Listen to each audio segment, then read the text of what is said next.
Hello all, welcome to the 1st of March 2021 Council meeting. I now open the meeting officially at 7 p.m. I'll now pass you on to our CE who will read out the formalities. Thank you, Mayor. Welcome all. This is an ordinary meeting of Council. My name's Alison Beckwith and I'm the Chief Executive Officer.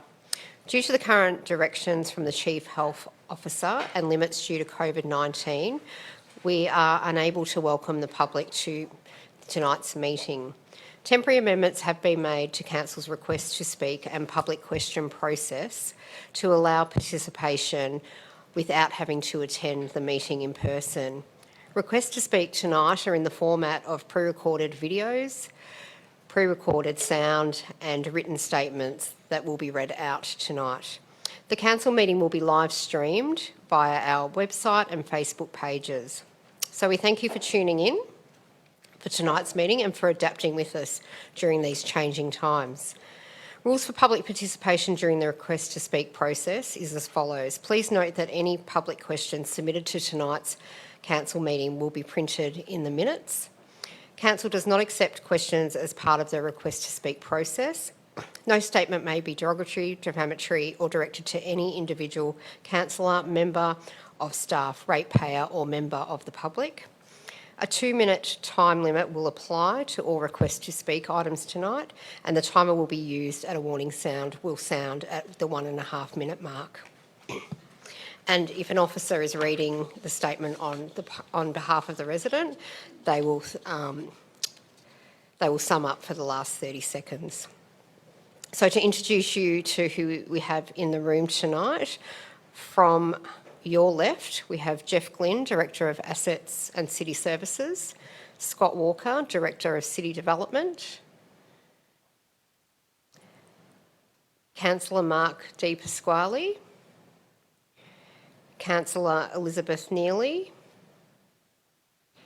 Councillor Alida McKern, Councillor Peter Castaldo, the Mayor, Councillor Rick Garotti, Councillor Fiona Mitsinikos, the Deputy Mayor, Councillor Tom Malikan, Councillor Alison Champion, Councillor Peter Dimarellis, Kath Brackett, Director of Community Programs, Mark Gilio, Director of Corporate Services.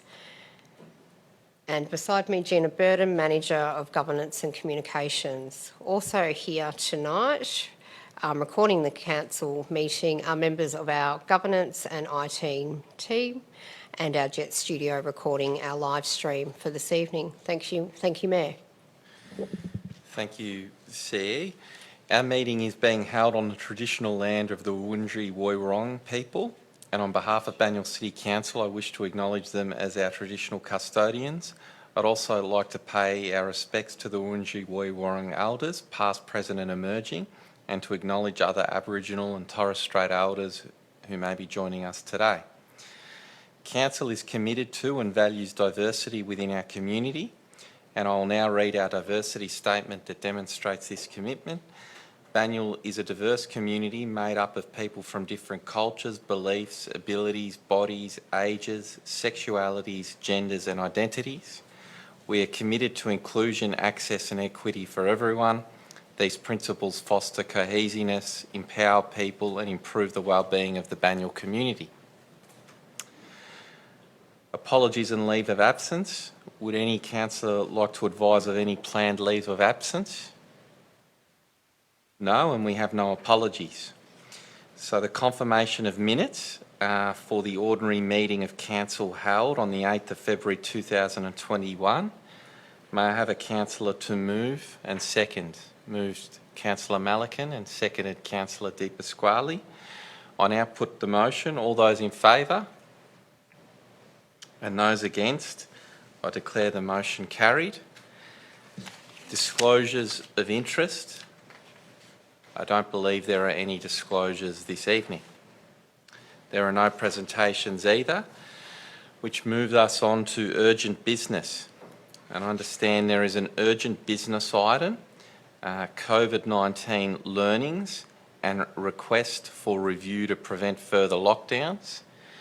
A councillor is required to move why the item is urgent and explain why I cannot wait until the next meeting. Can I please have a councillor move a motion to consider an item of urgent business and explain the reason for the urgency? Moved.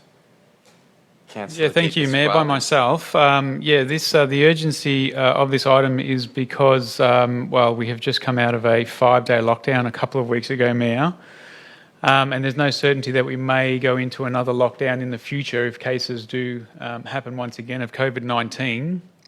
I believe that New Zealand have just in another snap lockdown as well. So this is to. It's an urgent item because it could happen at any day. So waiting for a report to come back is not necessarily responsible, I believe. Thank you, councillor. Do we have a seconder? Councillor Champion. I'll now put the motion to consider this item of urgent business. All those in favour? And those against? I declare the motion carried. So item 1.1, COVID learnings and requests for review to prevent further lockdowns.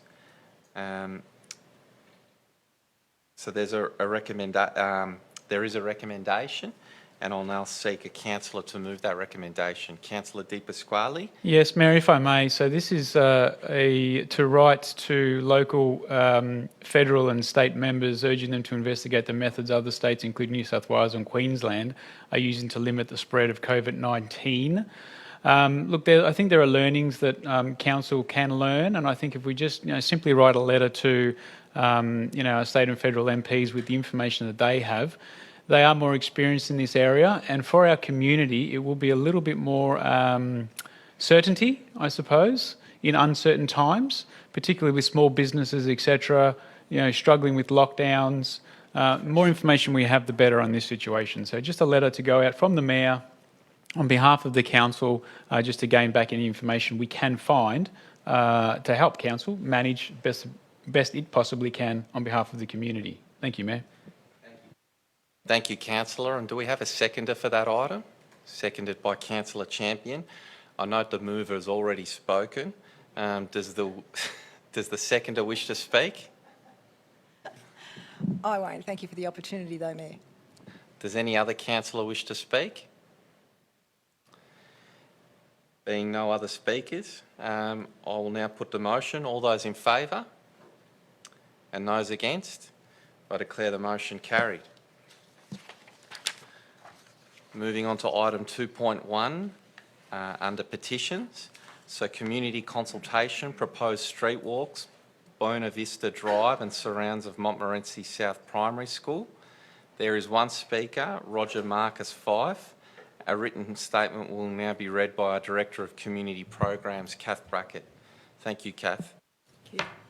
I object to Council denying individuals the right to address the meeting on the night. What are you afraid of? Who authorised this change? When was the review of processes conducted and what was the justification? Why a 2,000 character limit? Is this community consultation process the gold standard? If so, why has Council totally failed to consult with the Ivanhoe community regarding the permanent closure of Waterdale Road and the application for a state government grant of $1.3 million for a pocket park? I support the Montmorency community, not to deny their members to speak, rather to shame Council for their treatment of Ivanhoe people. Thank you for that, Kath. Are there any questions of councillors? Councillor Malikan. Can I ask the Director what the rules are? I know the CEO talked about at the start of the meeting, but what the current rules are about allowing the public into the meetings to speak, please? Through you, Mayor, just as the CEO outlined, due to the current restrictions by the Chief Health Officer, there is limits due to COVID-19. We're unable to welcome public to the gallery, and these have been introduced from March last year. The public participation is still available to members of the community, and they're through the request to speak, and there's 3 options available to them. That's via either a video message, an audio, or a verbal, as just read out by the Director. And in relation to the character limit, that's in line with the 2 minutes speaking time, just to make sure that we've got that covered under the 2 minutes. Thank you for that, Director. So there's a recommendation in our papers. Can I have a councillor move? Move Councillor Champion. Seconded Councillor Mitsinakos. Move or Councillor Champion, do you wish to speak? Councillor Mitsinakos, do you wish to speak? Does any other councillor wish to speak? Councillor Di Pasquale. Mayor, if I may, yeah, look, I do respect the feedback from Mr. Fife. Roger's been a good contributor to our council over many, many years. And look, if we could have members of the community here in the same room, we would. It's just not possible. So I think there were some comments there about, what are you afraid of? What have you, I think there were words along that, sort of tone, Mayor. No, we're not, not afraid of anything. We're wanting to have the community in here, but we're actually not able to. So, and I think this almost does overshadow a little bit the petition that has come forward for us tonight.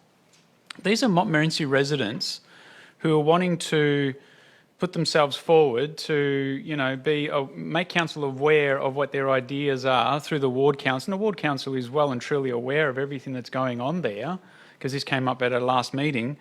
Yeah, I just think members of the public need to be a little bit more savvy with regards to when they, submit, opinions to council, because, I do sense there might be an issue in the Ivanhoe area that this submitter has, is probably pointing to, but, using another petition, not necessarily the one that we're, sort of speaking about that item, is not necessarily a good way to get one's point across, Mayor. I just wanted to just not glance over that a little bit, because then we may get, people putting in submissions and, applications to speak, etc., at inappropriate times, and it just confuses councillors about what item are we on, what are we deciding right now, and right now we're just deciding to receive this petition. So I support that, Mayor. Thank you. Thank you, Councillor. Are there any other councillors? Councillor Malikan. Yeah, just say a few things here. I'm actually looking forward to people coming back to the meeting. I think it really adds to the discussion, and it's good that we have regular contributors that add so much to our meetings. And I'm quite saddened and disappointed that we can't talk to those people and get their views and just have a general chat, which we always do prior to the meeting and after the meeting. And as for the petition, yeah, well, this does overshadow that somewhat. But I remember there was a consultation out there on site when the restrictions permitted, and the three councillors there, and we looked at the parking in Grand Boulevard, and the footpath was certainly talked about then. So there's been a lot of opportunities for people to talk. And I know there's some things on tonight, but I've had several phone calls over the weekend from people wanting to put forward a different point of view about many things on the agenda tonight. So there's certainly the opportunity, and every council is very open to receive a phone call. So if people want to have an opportunity to have input to this council, I think there are enough opportunities, but I think it would be better once we get the public consultation and public back in the room, because I think it really adds to the atmosphere, it adds to the discussion, and I think we come up with better decisions when we can physically talk to people. So I'm looking forward to that. Thank you, Councillor. Any other councillor wishing to speak? No. I'll now put the motion. All those in favour and those against, I declare the motion carried. Item 3.4, Social Enterprise Partnerships Program Update. We don't have any speakers, and we have wording that I understand differs slightly from the recommendation in our papers. Can I have a councillor move? Move Councillor Mitsinakos, and a seconder, Councillor Neely. Over to you, Councillor. Thanks. It was fantastic to see the little social at Rosanna train station open earlier last month. It's great that Council continues to encourage young people with barriers to employment and provides them with the training required to give them access to further opportunities. I recently popped in for a coffee with my kids after a visit to Rosanna Library, and the coffee was great and the kids loved their hot chocolates. I look forward to seeing something similar happen at the redeveloped Greensborough train station in the future. Thank you, Councillor. Councillor Neely. Thank you, Mr. Mayor. The Social Enterprise Partnership Program aims to drive employment participation and inclusive economic growth in Banyule, which is important now more than ever. And the key word there being inclusive, leads to including all facets of our community. Not just the people that are fortunate enough to be educated and have lived a fairly normal life. Creating local jobs for local people, particularly those experiencing barriers to employment, is a proactive way to engage our community. And with our fellow councillors, I also visited the Rosanna Cafe, and it's just such a great space for, training up the young people to gain work experience and confidence in the workforce. And that confidence that they get from these programs is really invaluable. These are sorts of programs that not all members of the community are aware of. These are the sort of, things that maybe go unnoticed at times. And I wanted to highlight the importance of these partnerships because it's a really good example of council tapping into its community for their expertise, bringing about a positive experience, and not to mention the skills for our young people. The best thing about these programs is that they narrow the gap of disadvantage in our community. Thank you. Thank you for that, Councillor. Any other councillor? Councillor McKern. I have sought an amendment to the recommendation that Council advocate for a pop-up social enterprise cafe at the Ivanhoe Station Precinct. It is part of the Ivanhoe Structure Plan to enable cafe facilities at the station. It's one of the objectives of the structure plan, and it was tabled as a medium-term goal back in 2014. So hopefully 2021, through advocacy, might see something happen in that space. I too attended the opening of the little social enterprise cafe at Rosanna and was delighted to see that initiative so beautifully presented for residents. I believe COVID has hit people very hard, particularly young people who often have casual jobs while they're studying, especially so in hospitality, which has been hit extraordinarily hard. So not only have many young people lost their casual jobs, but are finding it hard to gain new opportunities because they just aren't there. So initiatives like this are an opportunity for young people to develop the skills they will need to be gainfully employed in the future. As such, I support such partnerships and hope we can have more up and one at Ivanhoe Station. Thanks, Mr Mayor. Thank you, Councillor. Does any other councillor wish to speak? No, I might just note that all of this work wouldn't be possible without the committed team that we have in the social enterprise and social jobs area, and led by Cherie Hunter. So just passing on my thanks and appreciation on behalf of the council for that work. And it's fair to say that what council is doing in this space is leading within the Victorian local government sector, in fact in regard to local government nationally, as a testament to the awards that are being won by council. And I'm getting feedback now from other councils about wanting to engage and participate.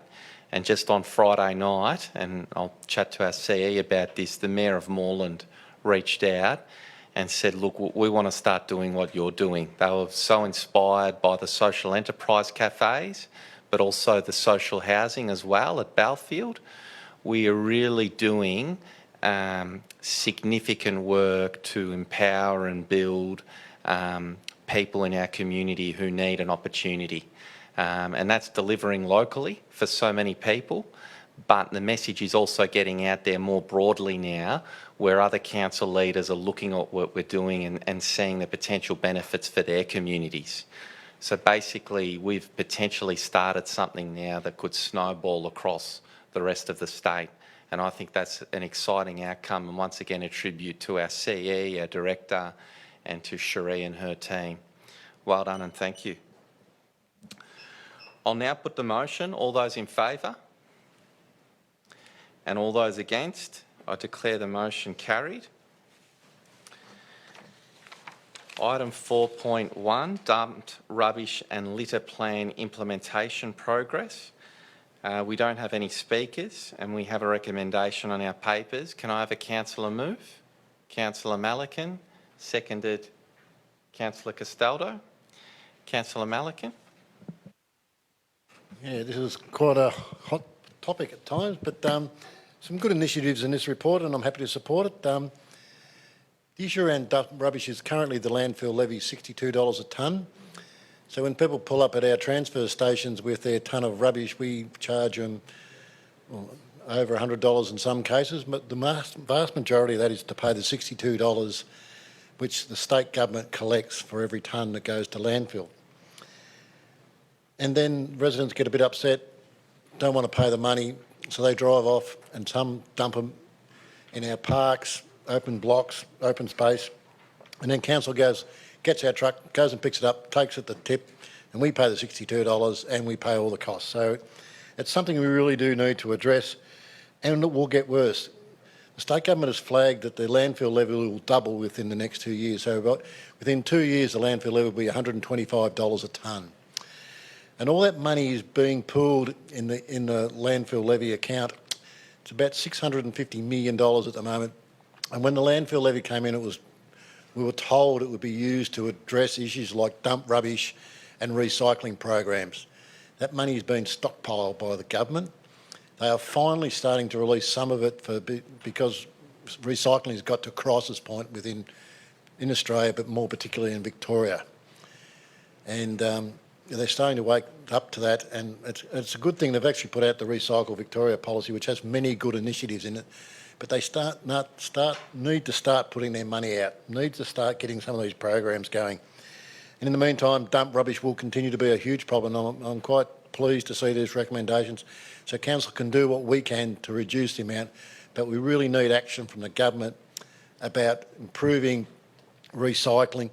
But we also need some action from the government to stop bringing in things that are just destined to become in landfill. And it's good to see the South Australian government's done something about it today. But yeah, the amount of stuff we bring in that is just used once and then it's got to go to landfill is just ridiculous, and we need to do something. So happy to support this tonight, and I hope the officers every success in trying to reduce the amount of dump rubbish in our neighbourhood, because it is quite untidy, but it's also quite expensive for the residents.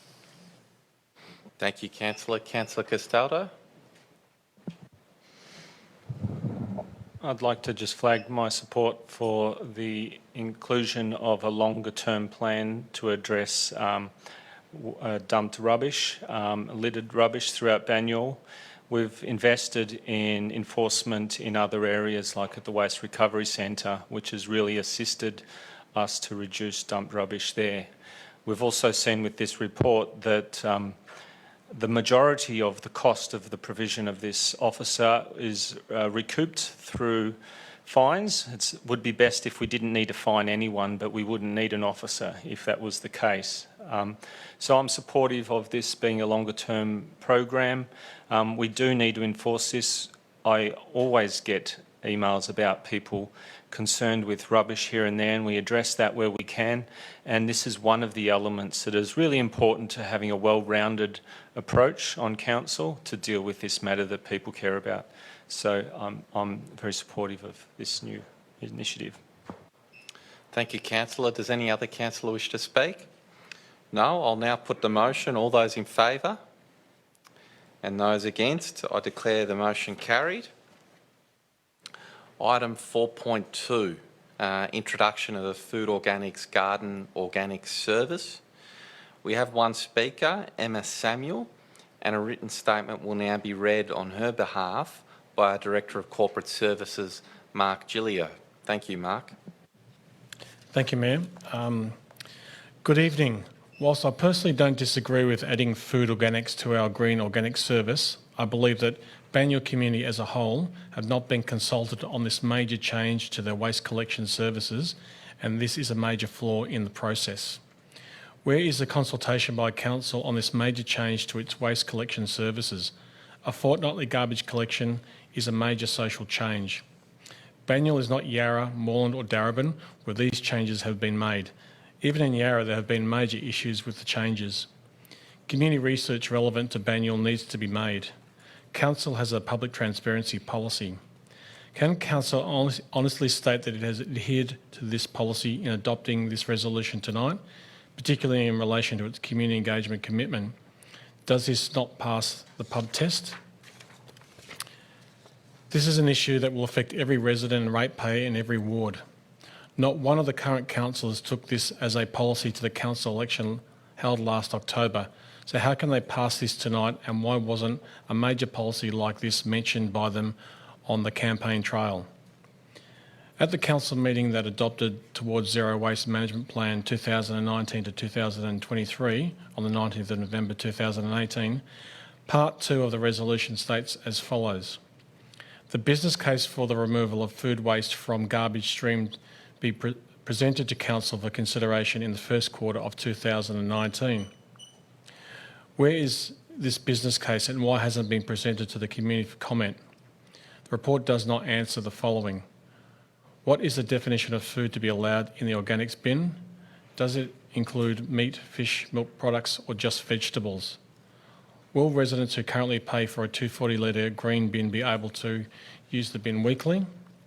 Will Council make the modelling available to residents that has used as a basis for this recommendation? Thank you, Director. So I understand that we have wording that differs from the recommendation in our papers. May I have a councillor move a motion? Moved Councillor Casaldo and seconded Councillor Malikan. Councillor, do you wish to speak? Yes, thank you, Mayor. I'm moving an alternative recommendation that Council approve the implementation of a high-performance food organics, garden organics waste service and will provide a weekly 120 litre green organics bin service to be implemented at the start of the 22-23 financial year. Number 2, approve the upgrading of landfill bins to 140 litres and providing kitchen caddies to all households with the option for residents to opt out of bin size increases or caddies. 3, refer funding for budget consideration of 3.83 million in year 1, 21-22 to prepare for the implementation of FOGO service, including a temporary 2.5 staff position for the education and project management and a further budget of 110k in year 2, 22-23 to embed these changes. And 4, commence the delivery of a comprehensive education and communications program, including a volunteer champions team to inform and prepare the Banyule community for a change, including identification and communication of localised trial areas. 5, receive updates on the progress of the preparation and implementation of the new service at key milestones along the project, specifically after the localised trials have occurred. 6, advocate to the state government for funding assistance towards the cost of implementation of this service. 7, request a report to come back to Council on the provision of a glass separation service and options to reuse any existing bins that are upgraded as part of the service implementation. So Thank you for that, Councillor. And the seconder, you are okay with that motion? Thank you. Councillor, do you now wish to speak on that item? Mayor, may I ask a couple of questions before Yes, of our course. councillor gets into that? Sorry, Mayor, so through you, if possible, so the submitted tonight, Emma Samuel, thank you very much for your submission. There were a couple of questions which did come up. I'd like some clarification because I think this submission tonight is a good representation of the questions that a lot of members in the community have. So if I can go through those just quickly.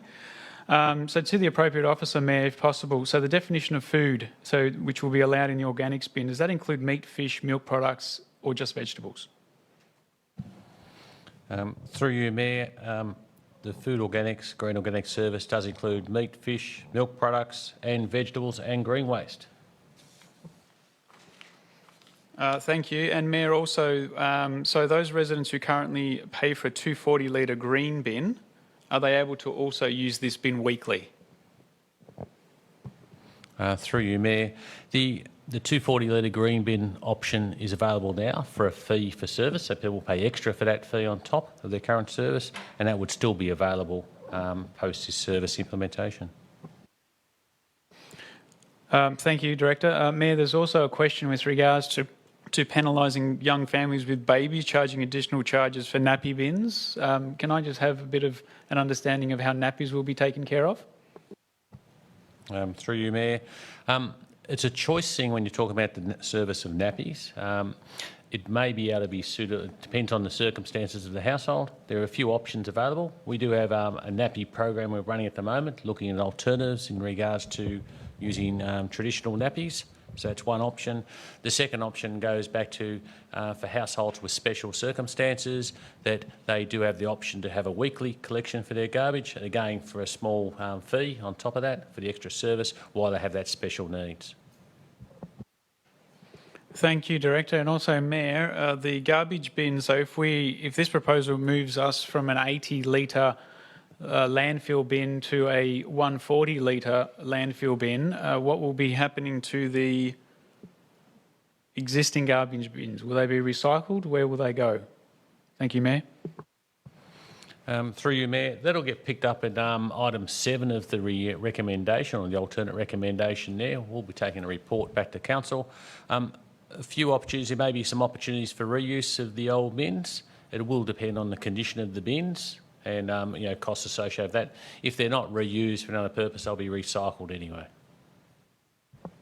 Thank you, Director. And finally, Mayor, thank you for the time. Localised trials, as we've mentioned in point 5 and 6. So it's mentioned here by the submitter, conducting trials across Charlesworth, Hordern and Beale.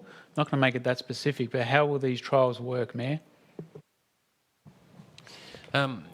Through you, Mayor, again, in the report it highlights the importance of education and communication of the whole rollout of this implementation. So trials will form part of that. It'll form part of that detailed education plan and communication plan that will now be drawn up in the next couple of months. And once we do that, we'll identify areas, and I don't know which areas we'll identify, but we'll go back and do some trial in areas. And part of the trial will really be about the education for the community, because it'll be a big change in service for the community. So we want to make sure that our community are ready for it. We'll make sure they're educated. We'll make sure they understand it. And so trials will form part of that. Thank you, Director. Yeah, no further questions, Mayor. Appreciate that. Thank you for that, Councillor. I think it was important to raise those questions. Very much appreciated. Councillor Castaldo was the mover. Did you wish to speak? Thank you, Mayor. Now, this is a great step forward in reducing waste going to landfill, and is the single greatest action needed to move forward and reduce waste. To explain this a little more, it's enabling the community to put all their food waste in the green organics bin, and it will be collected every week now, with the garbage bin being collected every 2 weeks, now that the greatest proportion of smelly organic garbage is being switched to the green bin that will be collected weekly. Some of the alterations made this evening will also allow people to retain their smaller bins and not distribute unnecessary bins and avoid further waste.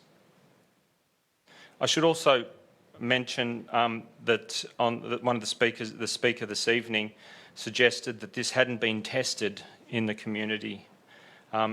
This was run as an election platform by some candidates over the election, and every one of them lost that opposed this, including a sitting councillor. The state government has also indicated this is the future of all councils and will need to move in this direction, and also Metro Waste are doing considerable planning to provide the infrastructure to enable all councils to implement this. It is the most important recommendation and finding coming out of our Towards Zero Waste policy, and was well supported in the survey that formed part of it. It delivers savings in terms of running costs going forward and delivers on environmental outcomes. It is a process that was long coming and will demonstrate to our commitment to delivering on a number of fronts and key policies in our council. This does involve behavioural change, and we will take a gentle approach to the implementation, and therefore the longer process that will take a little over 1 year to be rolled out. This will include trials that will help us optimise and address challenges with the provision of this service. I'm fully behind this, and is an important step in taking the environment seriously and has been requested by many in our community for a long time. Thank you. Thank you, Councillor. Councillor Malikan, do you wish to speak? I'll just say a few words. Yes, it's interesting the state government, as part of the Recycle Victoria, has mandated that councils will diverge 72% of what's placed into the bins away from landfill. So that is a state government requirement and will be enforced within 3 years. So if we don't meet those diversion targets, we will potentially be fined. So this is not something that we can just consider or think about. This is something we have to do. And when you talk about we're not Yarra, Nillumbik have been doing this for 10 years, successfully. Burundara introduced a similar program last year, successfully. 50% of councils across Melbourne have done this already. If we don't do this, we will be punished by the state government. But we're not doing it for that reason either. The fact is that 40% of what goes in the landfill bins is green organics or food. What this process does is it takes it out of the landfill bin, instead of dumping it in a hole in the ground, it actually recycles it, turns it back into fertiliser to grow more food. You do that without it's just a logical thing to do. And I know there are issues around nappies and picking up your landfill bin, but if 40% of what's in your landfill bin is gone into your green bin, you only need it picked up every fortnight. Now, it doesn't work for everyone, and we've got plans and ways around that. And some people won't be happy with this. We realise that. But the majority will be happy, and it saves us money. That's the bottom line. It's not only good for the environment, it saves us money. So I fully support this. I think it's overdue at this council, but we have to do this. Thank you, Councillor. Any other councillors? Councillor McKern. Thank you, Mr Mayor. Since China stopped taking our waste a couple of years ago, waste management has become a major issue in not only Victorian municipalities but all over the country. And as Councillor Malikan has pointed out, severe penalties will be served up by the state government in upcoming years if we don't reduce landfill disposal. The federal government has also recently announced its support for FOGO and local waste disposal. So we are on track to meet the requirements that that federal and state government are foisting on us. I understand some of the concerns raised by the submitter, particularly in relation to education and getting our community on board. A critical element of the take-up of this program, that it be implemented and understood correctly, is education. Council realises this and has been studying how other councils around Melbourne have implemented community education programs. And this is why one of the aims is to introduce a 300-strong volunteer champions program, whose job it will be to provide hands-on help to residents, helping educate residents and provide one-on-one setup and operational assistance in diverse languages and in all parts of the municipality. Thank you, Mr Mayor. Thank you, Councillor. Councillor Neely. Thank you, Mr Mayor. The waste and recycling landscape has changed, particularly over the past decade. Our population is steadily increasing. Our disposable income, now compared to 20, 30, 40 years ago is higher. We're buying more goods, packaged goods, more regularly. Products, don't last as long as they did in the past. Therefore, our rubbish is also increasing. And now we're more informed than ever. and we know that we need to improve and evolve in the way that we do things. Reducing our landfill is the only way forward in regards to waste and recycling. Adding food waste to garden waste allows us to do this. Residents are already being proactive. They're considering their environment, they're composting on their properties. We're already changing our behaviours towards waste. This system encourages the community to improve how we dispose of our rubbish. FOGO has been in the pipeline here at Banyule City Council for years. This is not new. This is not a new concept that's just come about now. It's been in the pipeline for years. I need to point that out. And with comprehensive information shared throughout Banyule, we will easily adjust to make this work. And lastly, as the councillors have already mentioned, the economic benefits are important to point out. The state government has increased the cost of landfill, and I can speak for most, if not all, councillors that we do not want to cover this cost by increasing rates. This change is not only inevitable for the environment, but it's a sustainable approach for Banyule financially. Thank you. Thank you, Councillor. Any other councillor? Do you wish to... Actually, I might make a comment and then you can sum up. Or, sorry, Councillor, I thought you'd spoken, but I got confused from a previous item. Okay, no, I'm not the mover, so I can't sum up. Sorry, Mayor, so you'll have to go after myself. Yeah, just a couple of comments, Mayor. I'm a very logical type of person. I'm looking at the service provision of what we're looking at this evening. So, as an example, I think most residents would be into the general categories such as my household with no extra large bins or anything like that. We don't pay any extra for any of the services currently at the moment. So we have 80 litre landfill bin, so 80 litre garbage bin, 120 litre green waste bin, and 240 litre recycling bin with the yellow lid, Mayor. Now, I'm going across a fortnight now because the currently recycling and green waste gets picked up fortnightly, and that in total is 520 litres total capacity within those bins. Now, what we're looking at tonight, the change of moving green waste and food organics to weekly, changes the dynamics because having the 140 litre garbage bin or landfill bin moves the litrage that will get picked up or the service from 520 litres, as we currently have it now, to 620 litres. Okay, that's capacity. Now, not only that, we've heard from our director, and we know in this plan that one can even have a larger green waste bin, which some people do already pay for, 240 litres.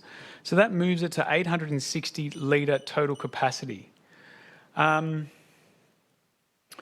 actually getting pretty excited with regards to the potential that this capacity will have, because I'm always finding that I need more green space and food organics. I mean, I compost, Mayor, but there's still some left over. So most of it goes into the garden, but in my household, it definitely doesn't need to go into the landfill bin. Now, I do understand there are going to be some issues such as nappies and those sorts of things which we will pick up, okay? And over the coming year or two, we'll pick those up and try and improve those for most people in the community, or for all people in the community. So I just wanted to put that out there on the table. Thank you, Mayor. Thank you very much for that, Councillor. Any other councillor? Councillor Champion? I'll speak last. Thank you. Okay, thank you, Mayor. Just sitting here listening to everybody speaking and hearing possible hurdles, problems, how do we manage food waste? There is an even easier solution to this, and that's just go and buy a compost bin. So if you have property that's small enough, it's small enough. I'm on 460 square metres. Small enough, large enough. You just go out and buy a compost bin. They're like, I don't know, $70 in Bunnings. The spinny ones. They're a lot easier. I've got 2 of those. We also sell green cones, which Councillor Tom loves, and they just go into the ground. And they've got a lid on them. You can put them in your garden bed. And the waste just goes, it just disappears. So if you haven't tried composting, now is a really good time, because having a compost bin in your garden and using it regularly for all your food waste, and I know there are going to be people objecting to that right now, I can hear you, but if you use it for your food waste, you don't have to deal with a lot of this. So go out and buy a compost bin. Thanks, Mayor. Thank you for that, Councillor. Any other councillor wishing to speak? I'll just briefly note that as part of the recommendation tonight, there will be localised trials. And so I think it does pick up on a very valid observation raised by our public speaker. There will be a review and briefing update to council after those trials. And I think, as our director pointed out, that's about education and learning for the community. But I do think as well it's important to point out that those trials will also be educational and learning for council. So we will learn from those trials and we will benefit in the broader rollout of the approach. So it'll be a dual way learning process to emerge from those trials. But I'm very happy with the position that's been put forward tonight, and the amended recommendation was a good collaboration effort by a number of councillors, so thank you for your efforts there. Councillor Castaldo, sum up. Yeah, but as we've heard tonight, there's a lot of options, and what this program is doing is enabling the maximum number of options for people to participate in different ways. The best option you can do is compost at home. That'll save us around $93 a tonne as a council, and if a lot of people do that, we're going to save a lot of money. But not everyone can do that, and so this program allows the maximum number of people to participate how they need to participate or they can, and it, most importantly, is it enables people that want to do good, they can do good. We're not preventing them from doing that now.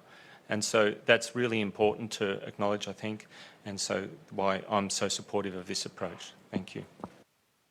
Thank you for summing up, Councillor. So I'll now put that in motion. All those in favour? And those against? I declare that carried. Our next item of business is 5.1, the draft Banyule bicycle strategy.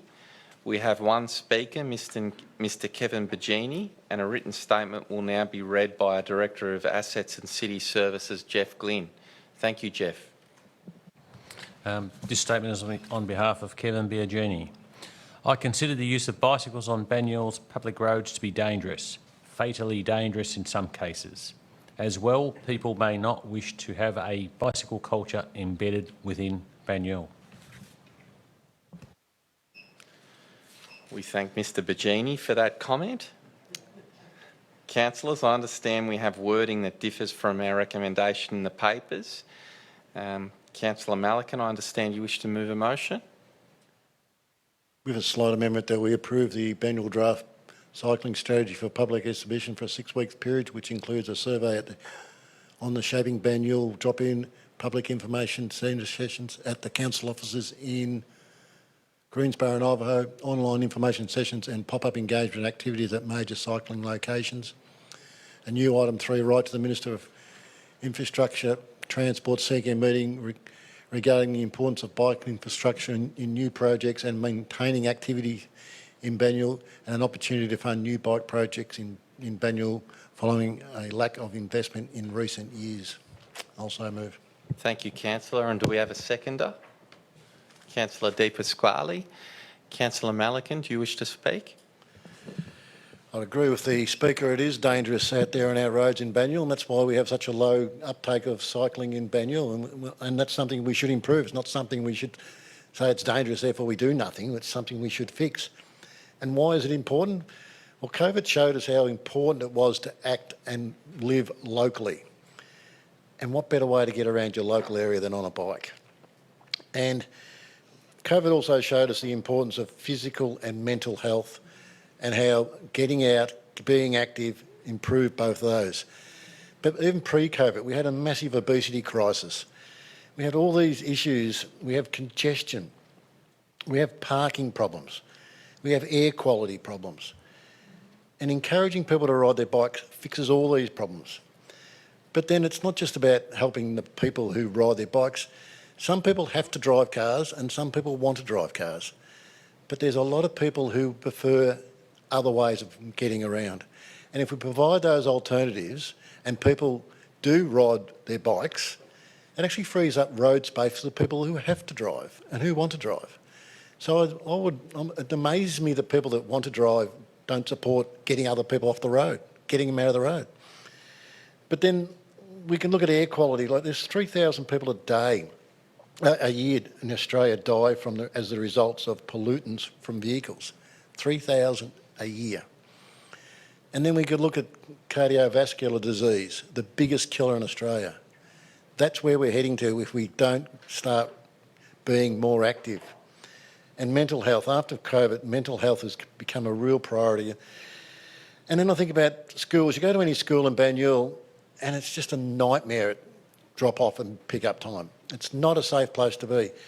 Yet research shows that children that ride their bikes or walk to school advance so much quicker. They are much more sociable, and they also learn about their area and how to negotiate around their area, and they become more confident children. Kids that are chauffeured to school don't learn any of these life skills. So being out there, being active with your friends is so important for a variety of reasons. And I always think, like, we build our cities, we need to build our cities for people. And yet we get this constant, we need more cars, we need more parking. Well, we've seen what happened pre-COVID. The congestion was terrible. Parking, you never provide enough. So we do need to look for alternatives. We need to look for alternatives that are healthier. We need to look for alternatives that include everyone. But then not every kid can drive to school. So there's so many advantages. And also Vic Roads, I have been so disappointed, so upset that Vic Roads have done nothing in this regard for Banyule for 10 years, and they need to do something. So that's why their motion was changed. But very happy to support this going out there, and I think the more people ride, the healthier we will all be, and the better off we will all be. Thank you, Councillor. Councillor De Pasquale. Mayor, thank you. Just need to mention that the Shaping Banyule survey and the public submissions are very, very important. So everyone in the community who just thinks, oh yeah, this is the Banyule, bicycle strategy, whatever, I don't ride, etc.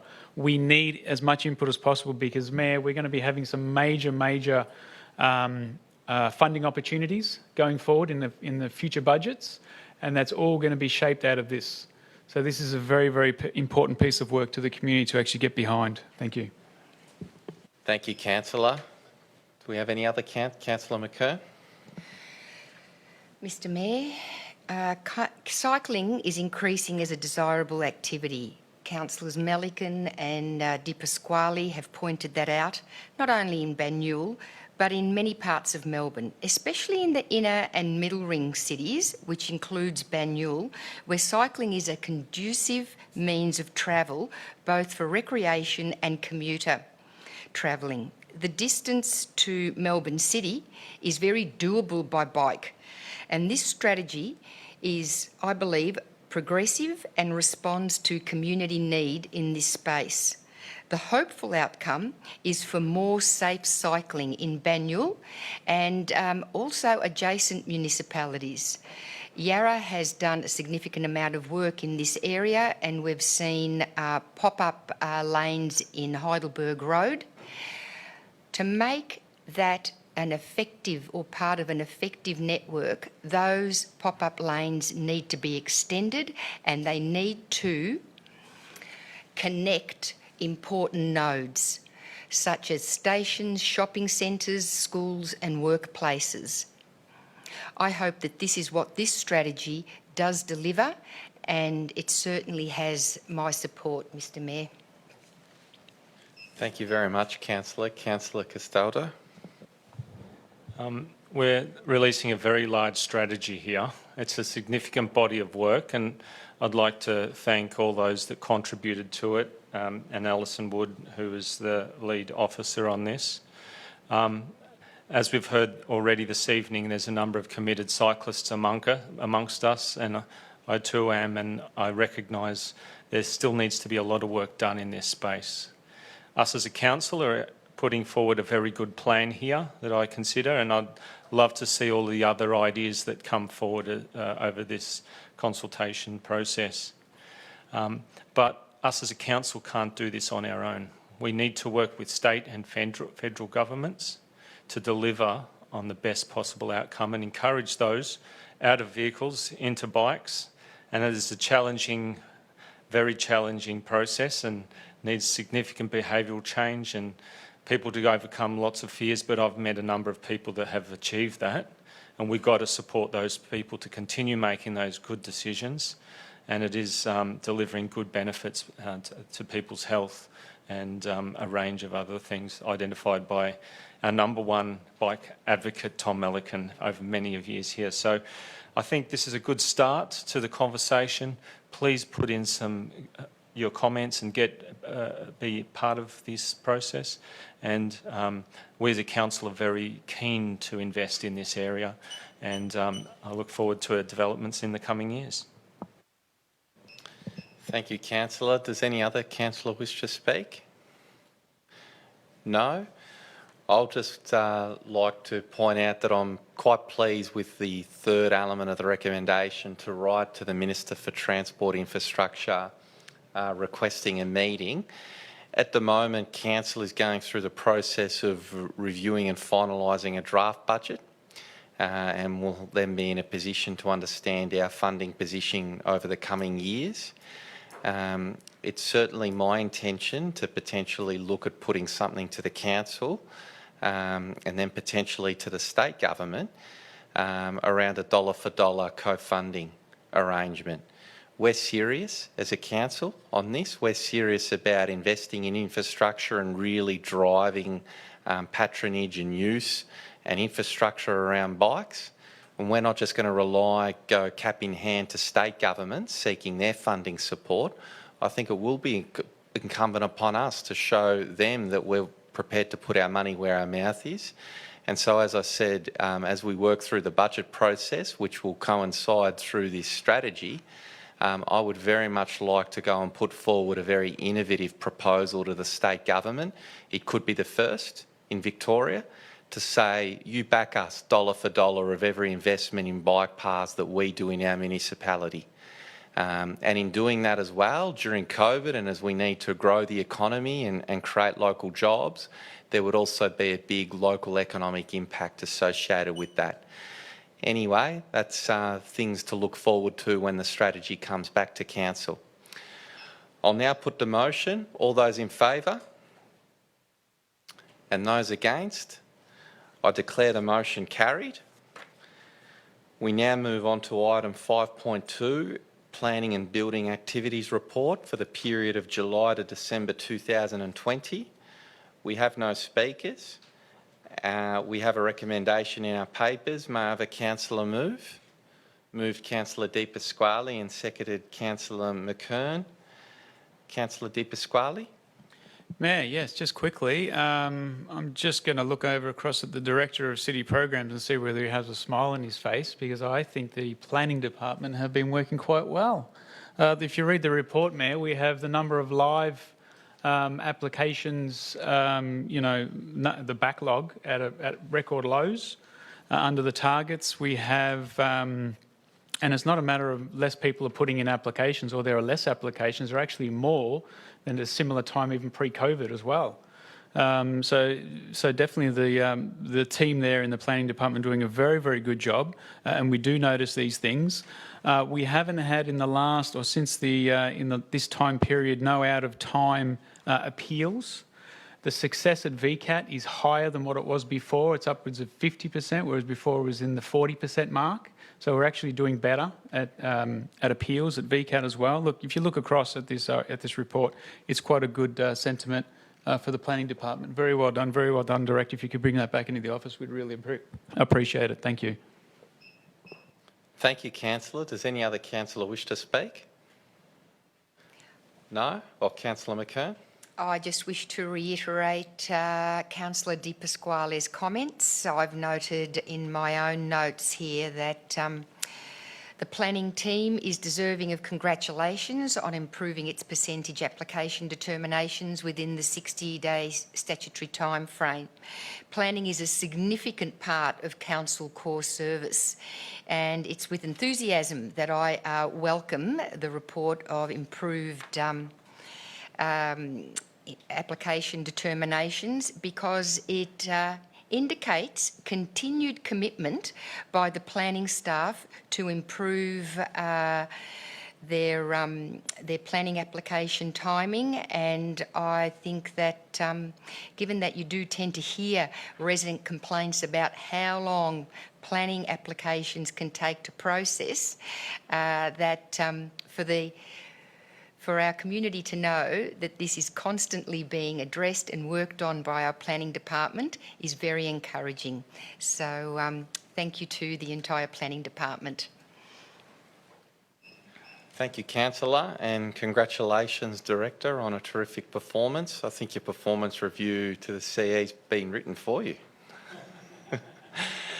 I'll now put the motion. All those in favour?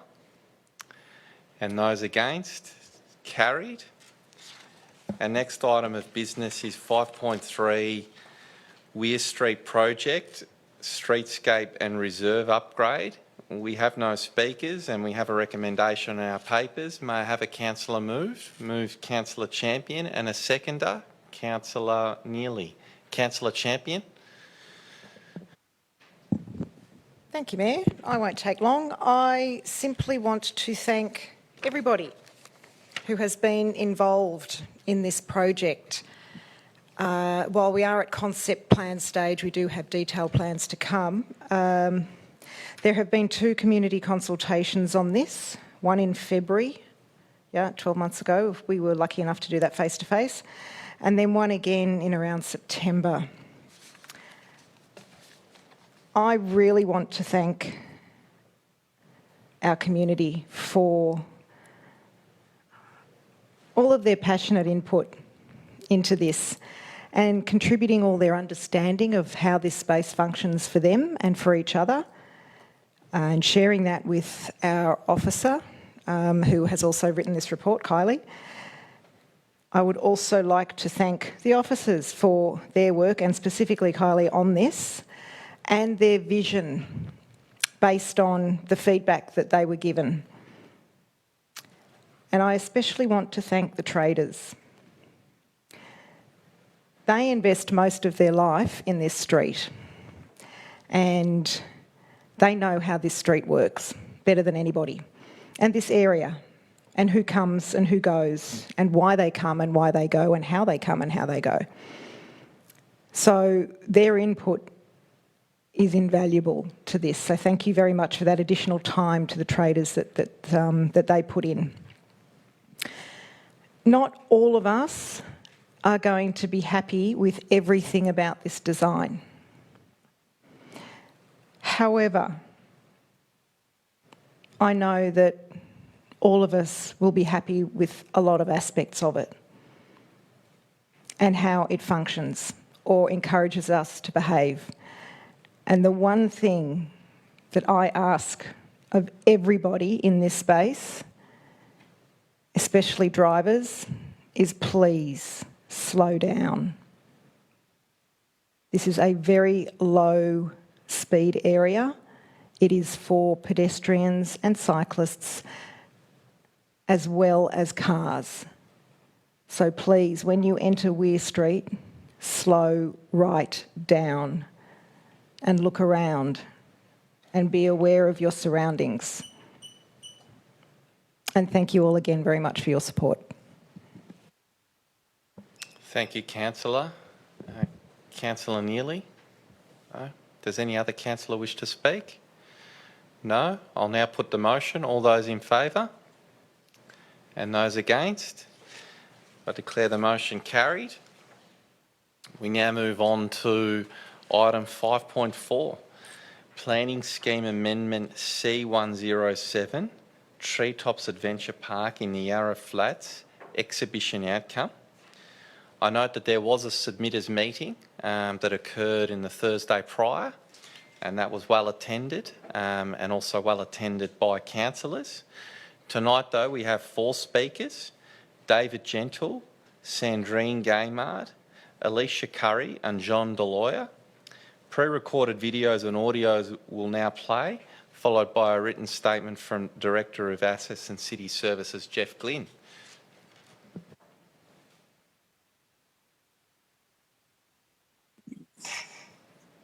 Good evening all, I'm David Gentle of East Idaho. I'd like to talk about sending the Treetops decision off to the panel versus rejecting the resolution. Going to the panel is a proxy for proceeding with the Treetops project. We all know that, you know it, and the community knows it. The panel means Treetops goes ahead. This is because on the one side will be the multinational firm of Ecoline and Parks Victoria. And on the other side will be the little guys like me and the Friends of the Park. Multinational Ecoline will make many millions of dollars if Treetops proceeds. They'll spend whatever is necessary on consultants to get what they need to win. The opponents can't come anywhere near their budget. However, the opponents, the Banyule community, have Banyule Council, their elected representatives, to represent them and their interests. The community has responded to the consultation process with a whopping 192 versus 13 in favour. What does the community have to do to get council to represent them fairly? Councillors, you are the council. Council staff are there to assist, but you are in charge and you represent the Banyule community. Please truly represent us and reject the Treetops resolution tonight. Thank you. Good night.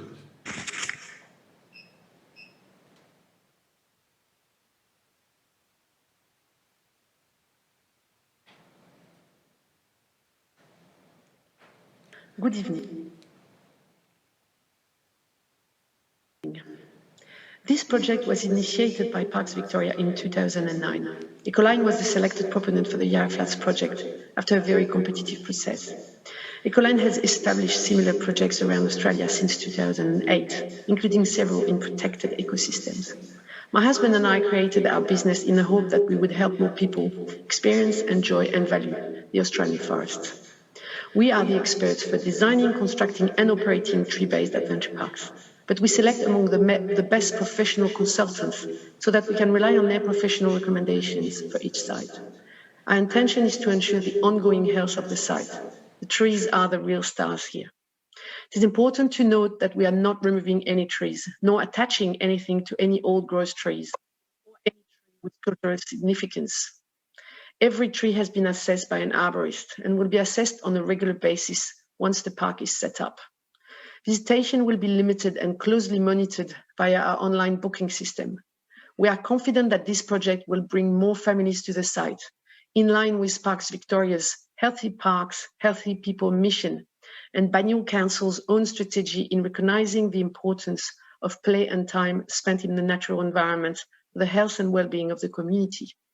Council should be confident that the current process is the best way forward. The amendment will be scrutinised by independent professionals with additional conditions included in the amendment if necessary. Ecoline is supporting the cost of the planning panel. We will be bound by the amendment and a contract with Parks Victoria, who has a duty to ensure its partners are sensitive to their environment and enhance rather than preclude public access. The project will have a positive impact on Yarra Flats, allowing more people to enjoy an area that is rarely visited due to antisocial activities. Thank you.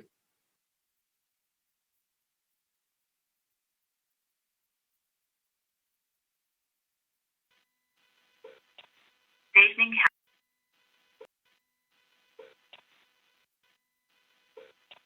Good evening, councillors. My name is Alicia Curry and I speak against the amendment. Council, I did not realise until reading the officer report in detail that Council was a proponent of this amendment. I I naively thought the Council would review both the proposal and the submissions with an open mind. However, the Council Officer's report openly states that there are three parties: Ecoline, Yarra Park and Banyule Council. No other document mentions it. I spoke to the key people fighting this amendment, and they too feel incredibly deceived by this. So it makes sense when reading the rest of the report that officers systematically rebut every resident's argument instead of fairly assessing the merits. It makes sense that there is no mention of the petition which gathered over 1,200 in support. It makes sense that some objections have not been reported, objections such as the traffic numbers being significantly understated, objections to the dispersal trench and method of tree assessment. It makes sense that councils were guided through the area without key groups such as Friends of Yarra Flats Park. Key documents referred to are not included in either the advertised documentation or the officer report. Documents such as the Yarra Flats concept plan and the 2012 community consultation and respective officer report. This officer report understates what happened last time it came to council. It says the amendment didn't go through. I assume this means it was abandoned, in which case it would be reasonable to understand why it was abandoned by reviewing the minutes of that meeting. In fact, none of these key documents are discoverable on council website, Shaping Banyule, or through Google. Councillors, you are not and never were an independent arbitrator in this matter, whether you knew it or not. Officers knew it, and they have only just disclosed it to the public. Councillors, you need to extract yourself from this process.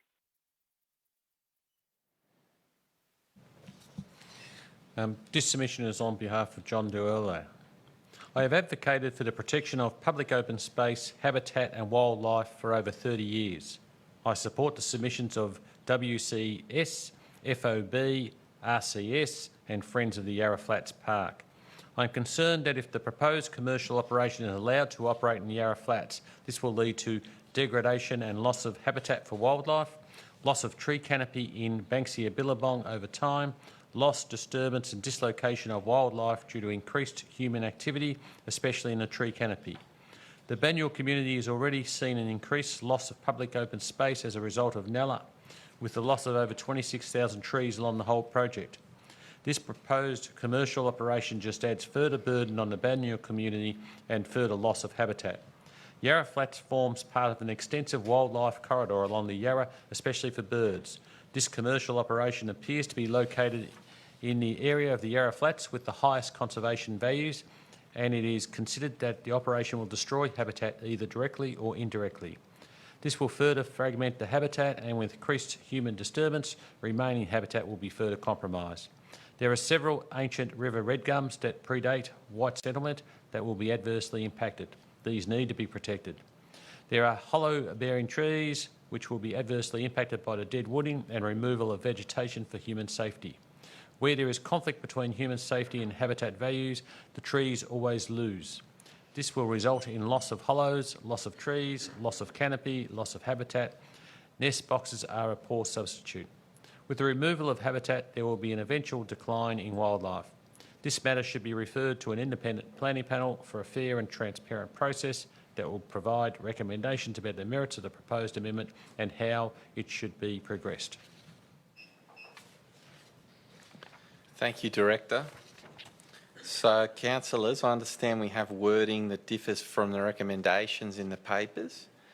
May I have a councillor move a motion? Councillor Castaldo. I'll be moving a motion that amends the recommendation 1 as is, 2 as is, 3A as is, 3B.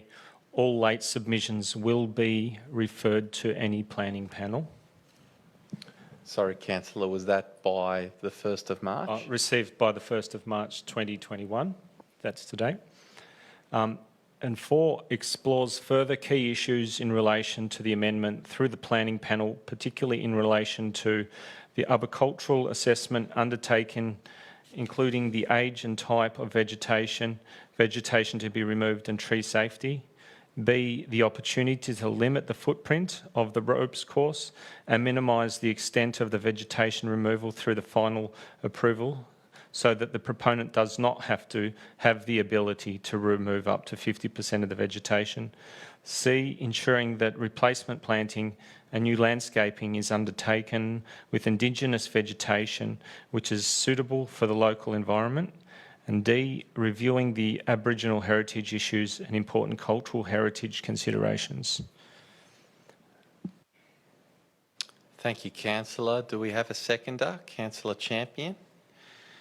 Councillor Castaldo, do you wish to speak? This has been a very difficult process for both council, community and myself. Perhaps the hardest thing I've had come to council. And there's a range of strongly held views that have been put forward from both sides of the discussion. I've attended site visits multiple times with the different parties, and the same arguments have been put forward since the start of this process. I believe that both sides of this debate are deeply defending their positions, and the only way to consider this matter in the most open and transparent way is to take this to a planning panel process. I must say that there are a number of people who came to me independently also that supported this project but did not feel comfortable voicing their opinions given the strong position taken by others opposing this development. All contributions need to be considered, and some of the key concerns really need to be paid attention to. If it does go to the planning panel, and these further concerns have to be further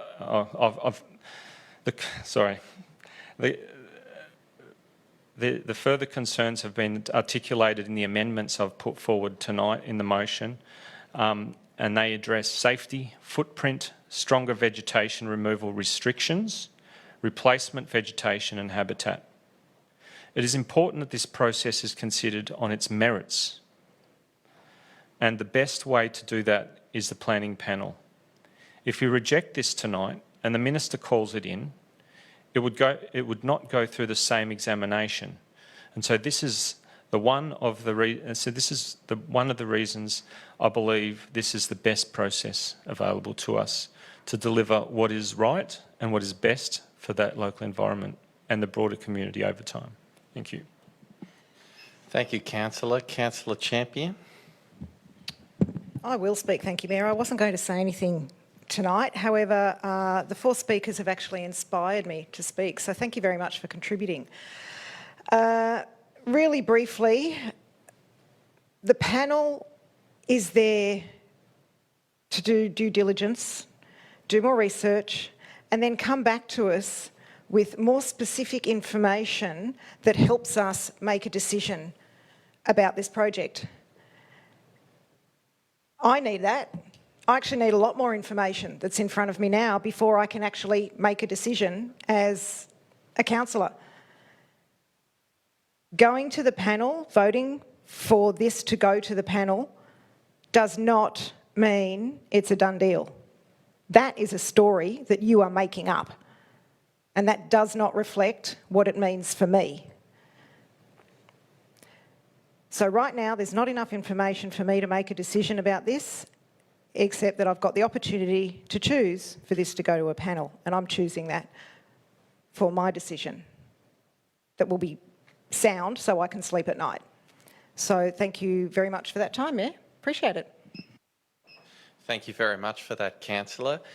Councillor McKern, and I understand you wish to foreshadow an alternative recommendation. Please speak. Yes, Mr Mayor, I'm speaking against this item and would like to foreshadow a motion in the event that this current motion may not be resolved. And I too wish to thank the speakers, both written and verbal, for tonight's submissions.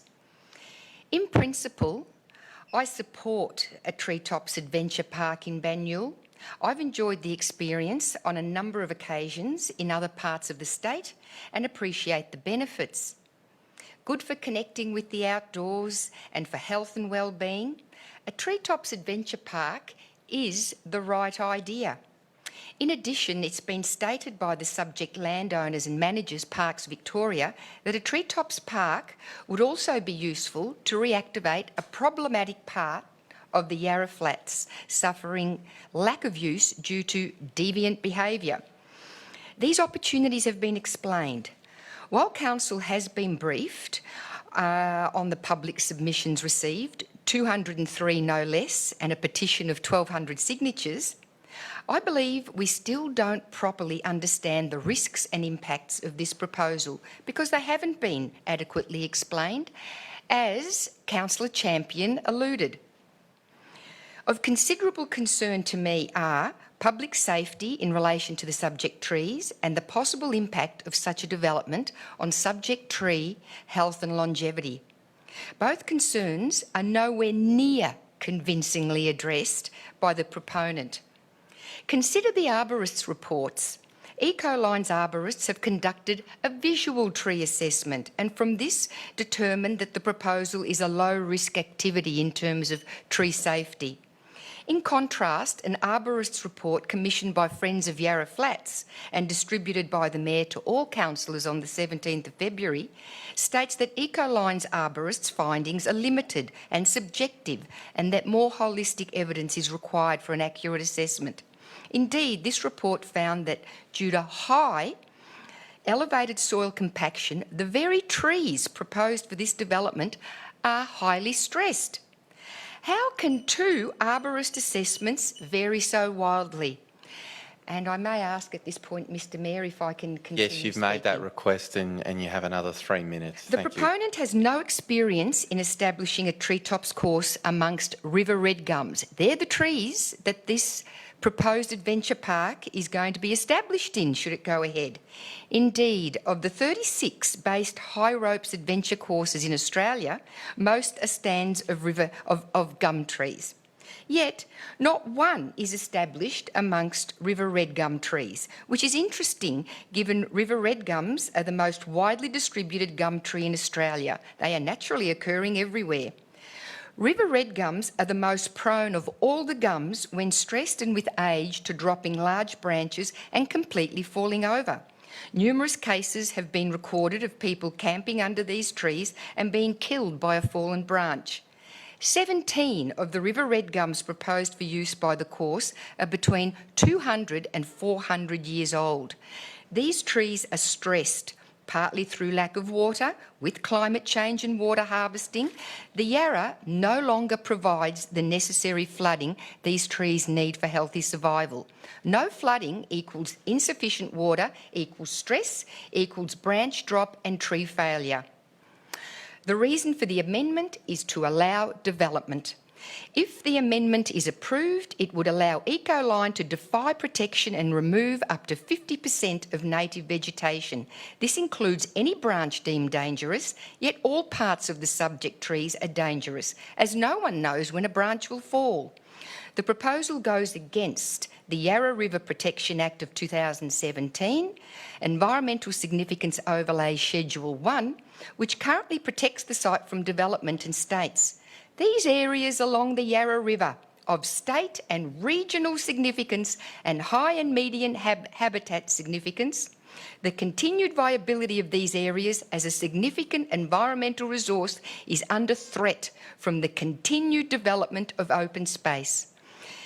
In 2000, Banyule commissioned a study of its naturally occurring vegetation communities, which concluded that Banyule has less than 10% of its original natural vegetation. That was 21 years ago. Goodness knows what's left now, maybe 5%. The study concluded that we have a responsibility to implement a conservation management program for the preservation and protection of our trees along waterways. A treetops adventure park can be built in other parts of Banyule. Yes, it's the right idea, but we should say no to the location. This is the wrong location, and I appeal to you, fellow councillors, to abandon this amendment. Let my closing words be those of one of the greatest naturalists of all time, Aldo Leopold, who said, "Wilderness is a resource which can shrink but not grow. Invasions can be arrested or modified in a manner to keep an area usable for recreation, but the creation of new wilderness, in the full sense of the word, is impossible." And this is one of our very last areas of wilderness. Thank you for listening, Mr Mayor and fellow councillors. No, thank you for that, Councillor McKern. Does any other councillor wish to speak? Councillor Malacan. Can I just ask a question? In the report they talked about alternative options to seek a permission to do this. Can the director please explain it? If we abandon this process tonight, will the submitters have an opportunity at all those processes? Thanks, Mayor. Through yourself, not necessarily. Depends on what the alternative process is that's pursued. So, for example, Parks Victoria could go direct to the Minister for Planning. For example, Parks Victoria could use a process that the state government has for government land in rezoning and changing government land, and that would involve potentially an advisory panel. But not all of those processes have the ability to invite submitters like the amendment process that is being pursued here. So there wouldn't necessarily be a submissions process and then a planning panel in the same way.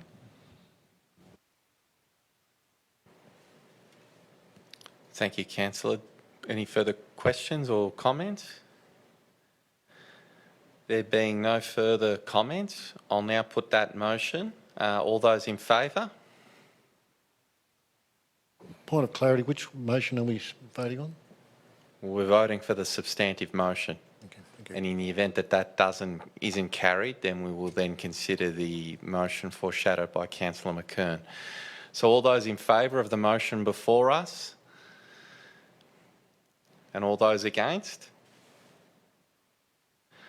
I declare the motion carried. Mr Mayor, I should like to ask for a division. You may. All those in favour, please stand.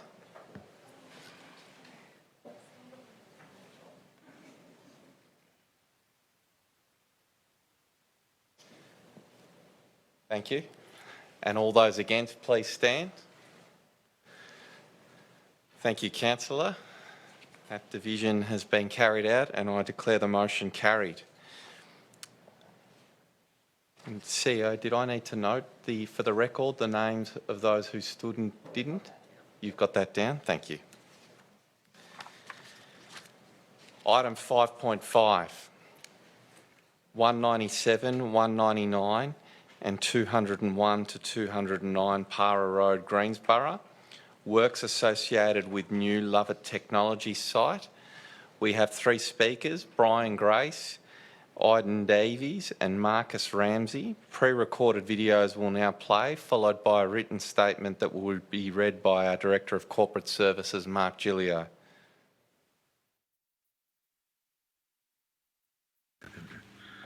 My name is Brian Grace. I'm Vice President of Good Governance Banyule.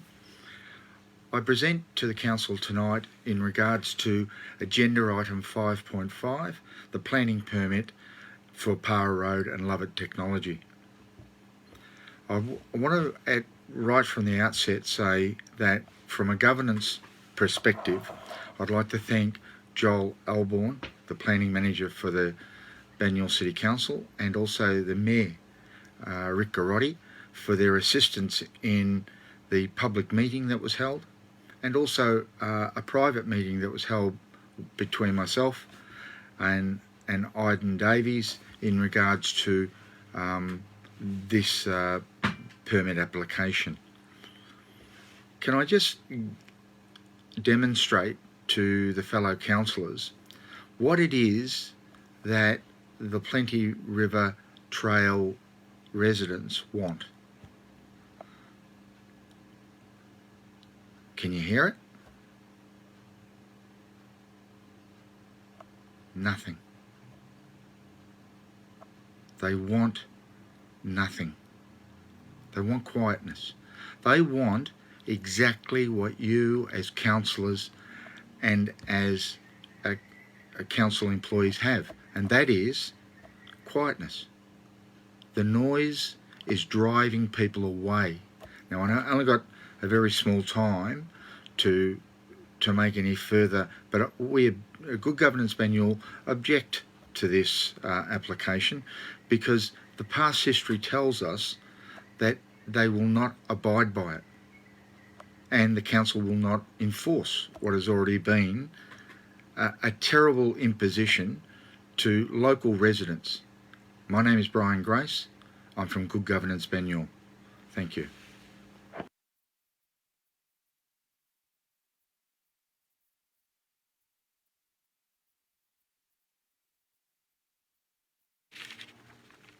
I have a few things to read. I'm Arden Davies, representing one of the residents, representing over 100 other residents and friends of the Plenty River Trail. I wish to thank the residents for their resilience of this exhausting process. I also want to thank the Mayor, Councillor Rick Garotti, as he is the first Mayor to assist us residents and the users with the problems we have to live with. We have to live with the issues we have raised previously. We believe this permit shall be rejected because it does not enhance for a better community. All the planning application does is to advance the betterment of the shareholders of the Lovett technology. We believe and have on record the butchering of the environment, which still continues to this day. After all the provisions that have been agreed to, Lovett, I was kept awake until 2 a.m. this morning.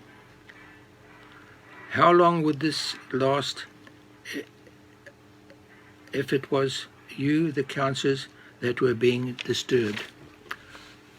We ask one simple point be added to the conditions of the permit, and that is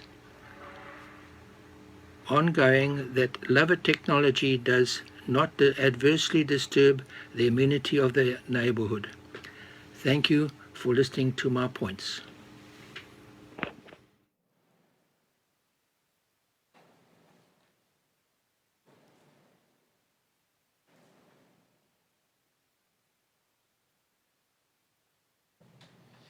Thank you, Mayor. I speak on behalf of Marcus Ramsey, who's speaking for the recommendation tonight.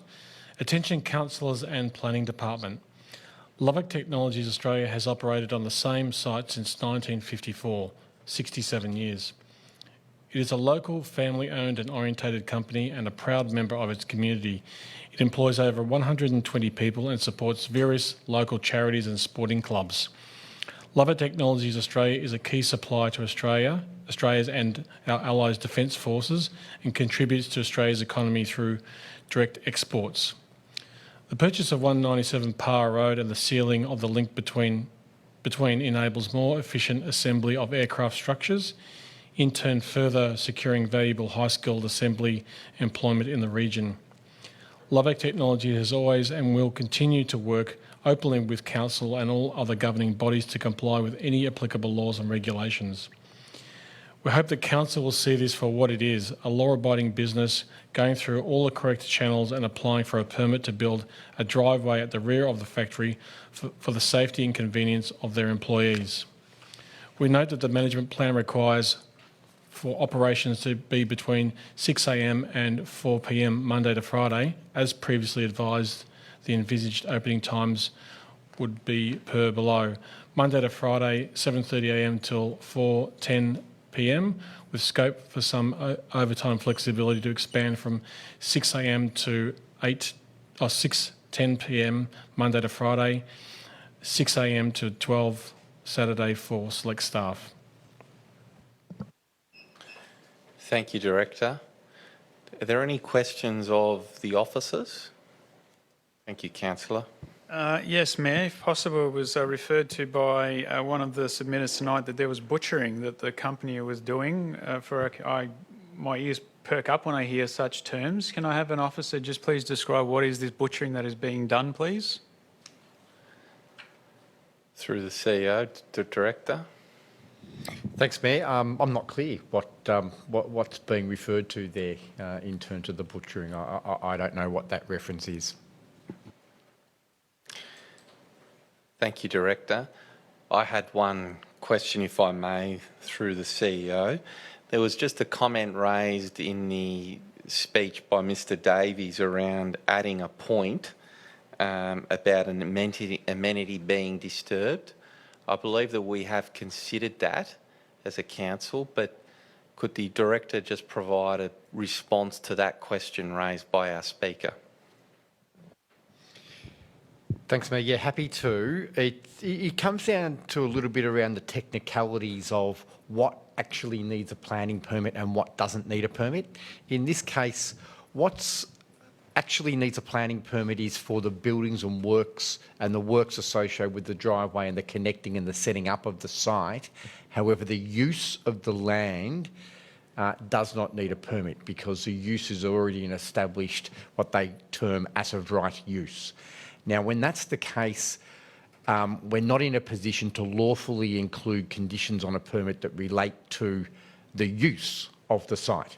And a condition such as suggested by Mr Davies that tries to control or give an indication around how the use is to be conducted and the amenity impacts of that use aren't actually permitted in this scenario. So what's been put forward now as a potential amendment in relation to a management plan that that may be supported and agreed to is probably a way of trying to get around that or address some of those issues around how the activities are conducted on the site. Thank you, Director. I understand that we have wording that differs from the recommendations in the papers. Councillor Di Pasquale to move. Thank you, Mayor. I'd like to move, if I may, go through those changes to the recommendations, please. So point 1 as is with a new C, landscaping in accordance with condition 2 of this permit. Point D as is, DI as is, D2, all waste collection and truck deliveries to occur between 7 a.m. to 6 p.m. D3, the operation of loading equipment such as forklifts should only occur outdoors between 7 a.m. to 10 p.m. 4, no artificial lighting shall be used that is directed towards residential property, and lighting shall be operated by motion sensor where practical. 5, only vehicles with broadband reversing signals shall be used to transport products to and from the main site. 6, routine inspections and maintenance must be performed on external doors and gates to maintain functionality and low noise operation. 7, signage placed at suitable locations instructing staff of expected behaviour and to respect the amenity of neighbours. 8, vehicles must not be left idling when stationary. 9, warehouses shall remain closed whenever practical. 10, a complaints inquiries register shall be maintained and regularly reviewed and provided to council on request. 11, no scrap metal processing will be undertaken on this site. 12, provision of a contact for management of noise complaints. Under landscape plan 2, the development permitted by this permit must not be commenced until a satisfactory detailed landscape plan is submitted to and approved by the responsible authority. Such plan must be prepared by a person suitably qualified or experienced in landscape design and shall include A, the identification of existing vegetation which is not intended to be removed, and B, the provision of native tree and screen planting along the rear boundary of 197 and 199 Parr Road. Points 3 and onwards as is in the papers, Mayor. Oh, actually, no. Mayor, there are also further recommendations through C, D, E, F, G.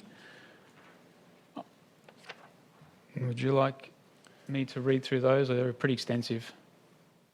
I think you'll need to read them out. Yes? Yes. Okay, so recommendation C, that council prepare information to send to surrounding residents in relation to the operations at 201 to 209 Parr Road with regard to the response from Lovett Technology in relation to reducing light spill and reduced skip bin collection. 2, the commitment of Lovett Technologies to manage noise and other complaints directly. 3, the roles of both the Environment Protection Authority and the Council in matters relating to the operations of Lovett Technologies. And 4, an update from the Environment Protection Authority regarding their ongoing role as per recommendation B. Recommendation D, that Council seek a further update from Lovett Technologies in relation to operations at 201 to 209 Power Road with regards to 1. Measures to reduce light spill to neighbouring residential properties. 2. Final implementation of the 2 movement skip bin collection. 3. The potential for scrap metal collection to occur between 7 a.m. and 6 p.m. Recommendation E, that Council is updated after 12 months in relation to complaints made to Council and the Environmental Protection Authority, including information on how Lovett Technologies have responded to the complaints. Recommendation F, that Council write to 1. The Environmental Protection Authority and the State MP in relation to concerns raised by residents in relation runoff from the site into the Plenty River. May I just have a minute there, Mayor? Raised by residents in relation to runoff from the site into the Plenty River. And 2, to Melbourne Water and State MP in relation to maintenance and clearance of dead trees within the Plenty River waterway corridor. Recommendation G, that Council seek an update from the Parks and Open Space in relation to the Plenty River Trail relates to maintenance. Mayor, may I just have a minute there? I think that's as it relates. As it relates to maintenance, grant and funding opportunities and future upgrades to the vicinity of the 197 to 209 Power Road, Greensborough. Thank you, Councillor. I'm happy to second as Mayor. Mover, do you wish to speak Mayor, to the just item? if I may just make a few comments. Thank you. Thank you very much to our submitters tonight, Mr. Ramsey, as part of the company as well, long-time established company in our municipality, employing many, many people. Look, of recent times, Lovett Technology has tried to help with regards to noise complaints, etc. They have been accused, I think, Mayor, I think where this butchering comes into actually felling trees on the Plenty River, which was not the works of Lovett Technologies. Okay, there are other authorities that are actually working in those areas, and I think residents need to know that. But that's a well-known fact with regards to everyone who understands this concern that we're talking about tonight. I also do want to just mention, Mayor, Good Governance Banyule, the Vice President of Good Governance Banyule. I wasn't aware that he was an authority to speak on behalf of the entire Good Governance Banyule, and if there are any minutes or any meetings taking place with regards to that group, I think I would like to be invited and be part of that, those discussions. I mean, if that group is discussing objections to such a application, and I'm not hearing about it until the Vice President speaks on the evening, I think that's pretty poor with regards to communication from such a community organisation. So I would like to have the privilege to be able to speak with them and to be invited to any of their meetings that they're having with regards to planning issues or any queries of good governance. Also, it's quite disturbing that our other submitter has been awake till 2 a.m. this morning. And Mayor, I think this is the issue and this is what we want to alleviate with regards to the recommendations tonight. And that's to have a register where complaints can come straight to Lovett Technologies, which we can go to and have a look at as well, and see how Lovett Technology are taking care of those complaints. Because what's happening now, Mayor, which I don't think is working, is residents have to complain to the EPA. The EPA then go to Lovett Technologies and say, you've had this complaint against you, can you please give us some information to substantiate those claims? What are the basis of them? What are you doing? Then they forward the information to the EPA, and then if the EPA are satisfied with it, they just move on. If they're not satisfied with it, well, then they'll start to make a claim against Lovett Technologies. But no such action has been taken against Lovett Technologies to date. And these issues with regard to the noise complaints have been going on for years now, Mayor. They've been going on since I got onto council. This is over 9 years on. Now, one of our submitters says that there needs to be silence at an industrial zone 3 section. I'm sorry, Mayor, but there are certain things that are going to make some noise. Now, in the past, if this has been too much and then Lovett have actually changed their ways, so be it. But right now, and just 30 more seconds, Mayor, just to say that what we've written in here will be a complaints register Well, we'll be able to go and speak to Lovett Technologies and find out how these issues are being solved on a day-to-day basis. So for example, Mayor, tomorrow, if I do hear from a resident they've been up at 2 o'clock because of this noise, I can go to Lovett Technologies and ask what was happening on site at that time. Would be very valuable, I think, rather than have to wait 6 weeks for an EPA report. So thank you, Mayor. Thank you, Councillor. I'll speak last. Does any Councillor McKern? Thank you, Mr Mayor. The community has raised allegations regarding illegal tree removals at this site. In response, Lovett alleges no illegal tree removals have occurred. Now, I did ask for information from the Planning Department regarding the issuance of tree removal permits, and I think our community are interested in the answers, so I'll quickly go over them. A permit was issued in 2016 to remove 4 trees from the main Lovett site. These trees were assessed by Council's arborist and found to have structural and health issues which justified their removal. Lovett was required to replant 12 trees to offset the loss of the 4 trees. We received correspondence that the replanting was provided and we will continue to monitor its maintenance. The second permit issued in 2019, this included permission to remove 2 trees/shrubs which required a permit. A large group of shrubs adjacent to the rear car park and an environmental weed species. Again, to offset the removal of 2 trees, Lovett would plant 7 trees. However, Lovett have not acted upon the permit at this stage due to acquisition of the site at 197 Para Road. Officers have reviewed a tree that has come down in the river corridor near the site and could not see any evidence that this was linked to Lovett. If specific location details can be provided for other trees, this can be investigated by the development planning team. So hear that call out from the planning department. If members of the community can provide specific location details, enforcement will investigate. Thank you. Thank you, Mr Mayor. Thank you for those comments, Councillor. Does any other councillor wish to speak? Councillor Neely, go for it. I just have a question, Mr Mayor, to the Director. I think, is Lovett Technology accepting all of these changes? And also, a second question, what happens if residents appeal to VCAT? Thanks. Through yourself, Mayor, happy to answer that because it really is something that needs to be considered carefully by all parties in terms of the next step and certainly by Council now in making its decision. We are of the understanding or consider that Lovett Technologies is not necessarily or may not necessarily be happy with all of the conditions that have been proposed or the management plan requirements that have been outlined as a compromise, but we believe or understand that they would be likely to accept those. So it doesn't mean that they're necessarily happy, but would accept those as a reasonable and fair compromise. However, if there is an appeal to VCAT in relation to any permit or a permit issued, then there is a possibility and quite a strong possibility that Lovett Technologies would use that appeal to challenge some of the conditions that have been put forward. And some of those, as I mentioned earlier, relate to managing some of the activities on the site and maybe on the margins of those that ultimately will stick at a VCAT situation. So, it's about probably the next steps of what happens from here in terms of whether all of the management plan requirements that have been outlined will ultimately be accepted by Lovett and will stick.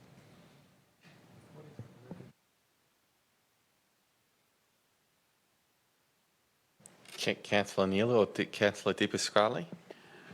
Sorry, Mayor, just to add to Councillor Neely's question, what if residents would like to take this application to VCAT?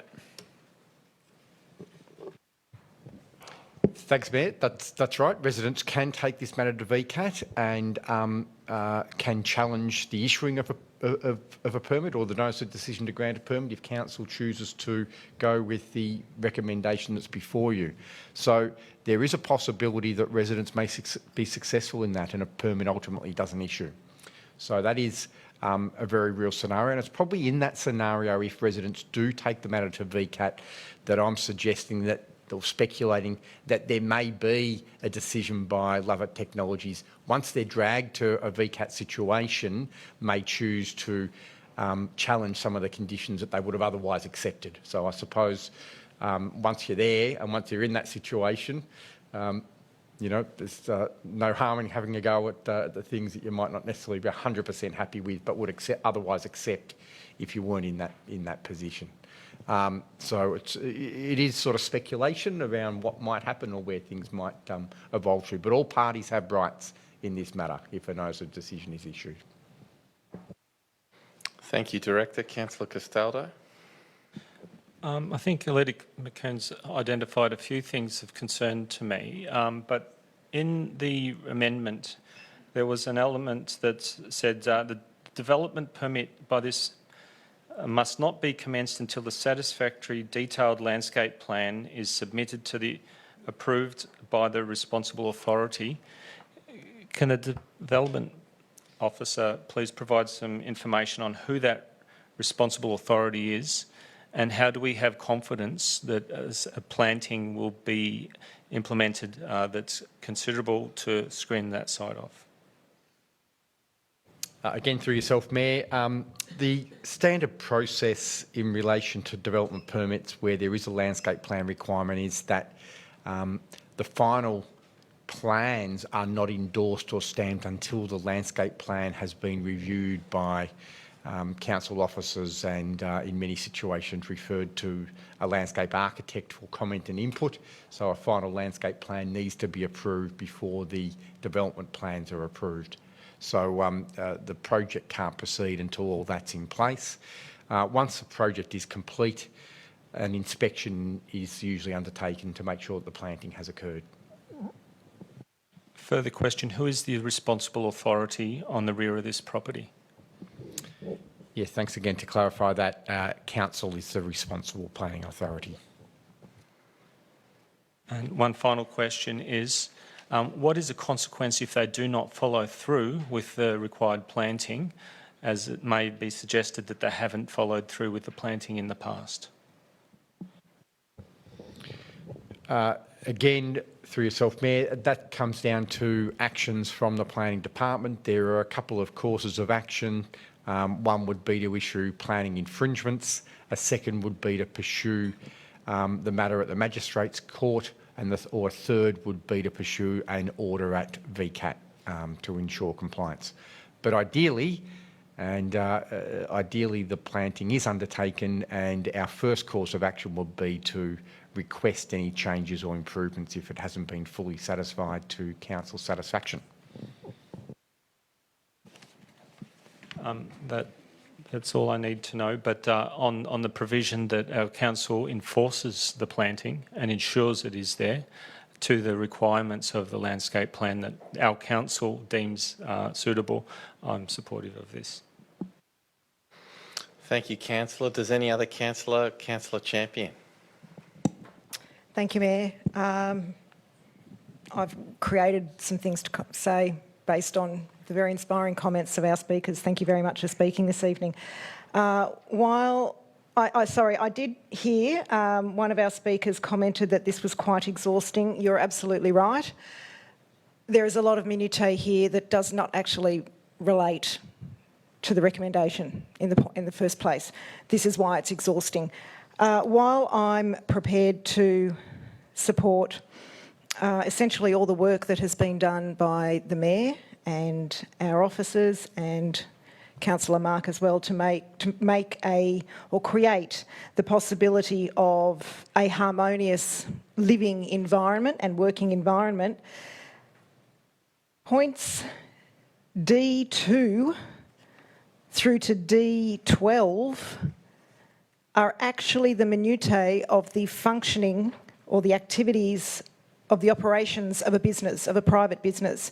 They're not points that a council comes along and instructs a private enterprise to do. However, for the benefit of a win-win situation, hopefully, for the benefit of harmony, within a very small space, the Mayor has invested much time with the speakers in creating this possible opportunity. So I thank the Mayor for taking this on board, certainly more so than I have. So thank you for your time on this one, Mayor. Our role in council is not actually to instruct private enterprise to run their business. That's not what we do. I do think that the additional recommendations, certainly F&G, will provide the possibility again of better communication and a better understanding of which direction, which body to go to when there are problems arising. Two other points. One is, Mayor, may I have 30 seconds? One of the speakers said that everyone likes quiet where they live. For about 45 years of my 51 years on this planet, I have lived on a main road, on bus routes, next to a primary school, very loud streets. I currently live opposite an ambulance station. I live at the intersection of a 4-lane road. I have a mechanic around the corner. I have a bus stop across the road from me. I live on about 4 bus routes. The traffic's back and I get to hear honking and screeching, and I just wait to hear if someone's going to stack their car. And I love it. Not people stacking their cars, obviously. But I love where I live, and I couldn't think of anything worse than living somewhere that is dead quiet. So, for the record, please don't tell me that I am someone who likes to live where it's dead quiet. I don't. So, for the future, my thoughts are this. I would like to think that this, the recommendation as it stands now will allow for a more harmonious environment. What I would love to see is that the neighbours, the residents, Lovett Technologies, who live in a very small space together, can actually communicate effectively and just respect each other and look after each other and be in touch with each other. It will be a much better environment if you were to do that. Thank you. Thank you, Councillor. Any other councillors? Councillor Malakan.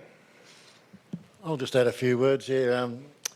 Been fully aware of this site and the work they do, and I remember the council actually gave Lovett Technologies a business award a few years back, and it's quite a substantial employer. 120 people work at this site, and it's high-end technical manufacturing. The owners could have moved this process, this whole technology, the whole off to China years ago, and probably made more money. But they chose to stay here because they were a locally owned business that employed local people and supported their local community. Why they support Montmorency Football Club is just beyond me, but they do. But I have heard for years how these noise concerns, and I appreciate that, and people don't like to be disturbed. But this application is about building a road between the two sites.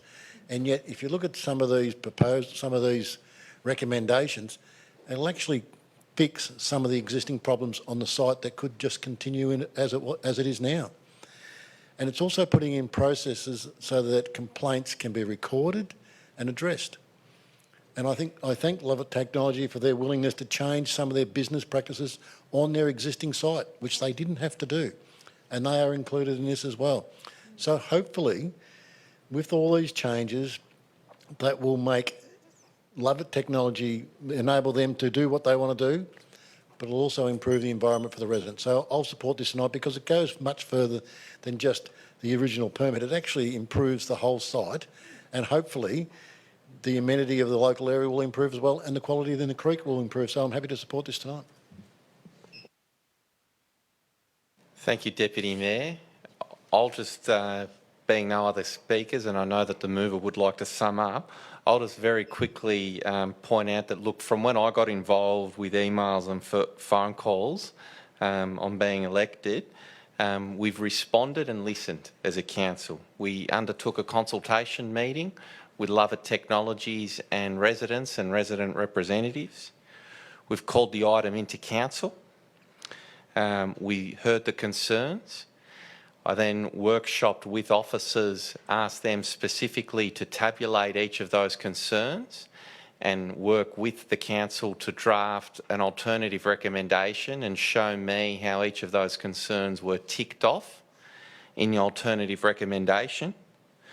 We then had a private meeting with the lead resident and another resident to work through the alternative recommendation and to work through some of their follow-up concerns. And what we have here tonight is an updated recommendation reflecting those elements. The speaker raised the concern about amenity being disturbed and having that captured in the recommendation.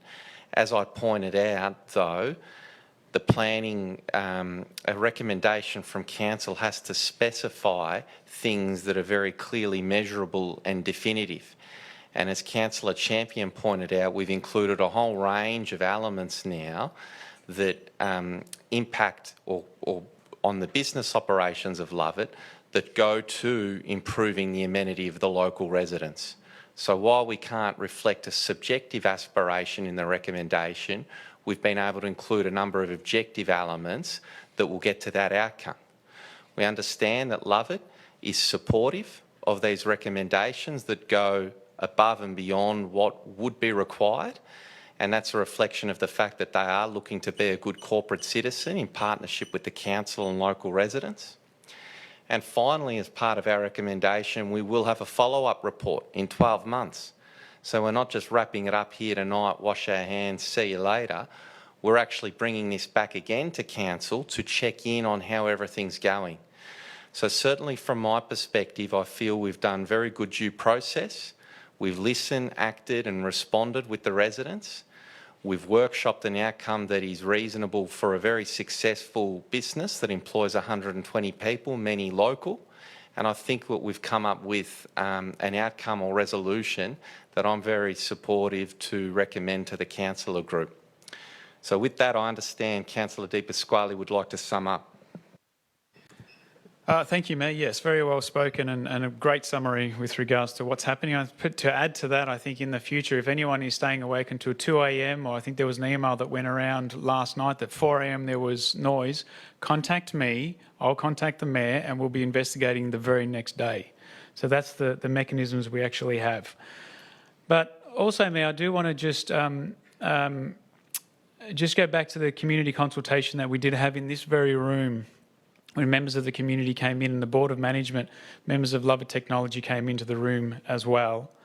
And I want to thank Lovett Technology for their patience, their commitment to the community, because what I saw in that meeting was unacceptable as far as I'm concerned, Mayor.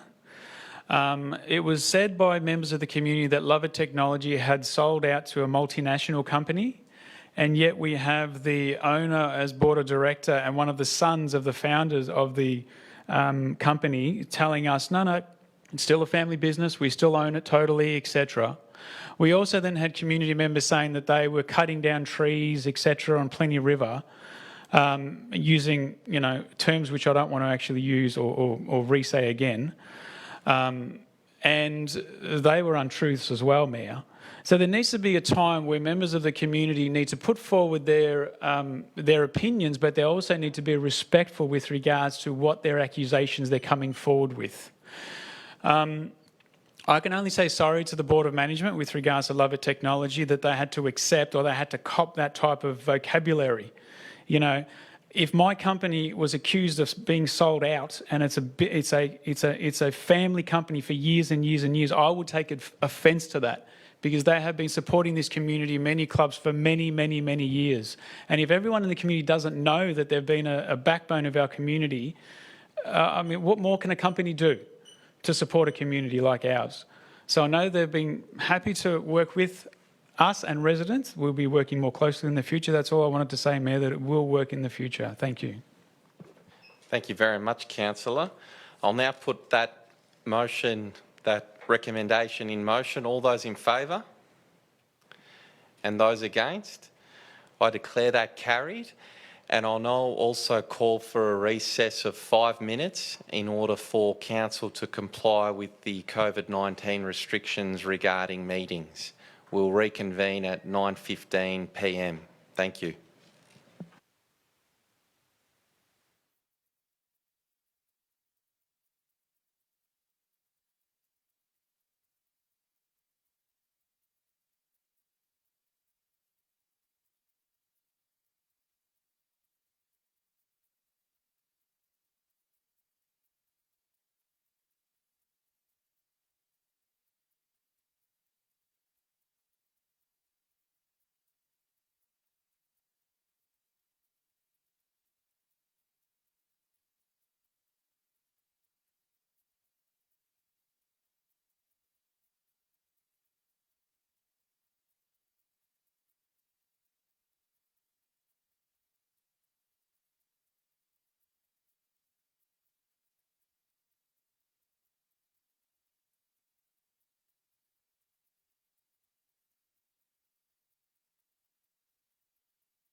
Thank you all. So we'll now resume the meeting at 9:15 p.m. So item 5.6, 220 to 224 Waterdale Ride Ivanhoe, a liquor licence for a bar and associated reduction in car parking, P316/2020.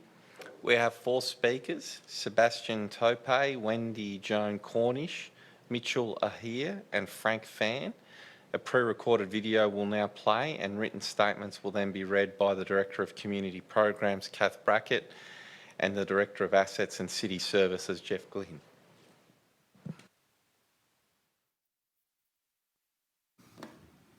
Good morning.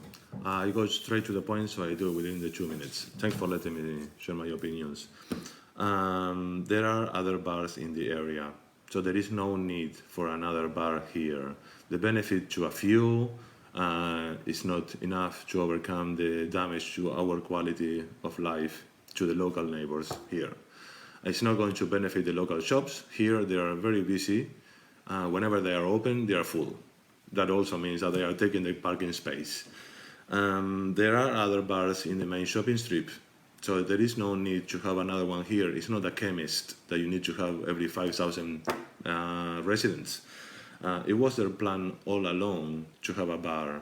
Their business is bar. They have 2 other bars, and they told this to a friend of ours when they first moved in. So if the rent is too high or whatever it is, it's really not the neighbor's issue. For us, their offer of reducing the number of patrons and 1 hour operation is meaningless. To us, the only option acceptable as neighbors and rent payers' neighbors is to have no bar, because there are other bars in the area and there is no need for another one here. Thank you.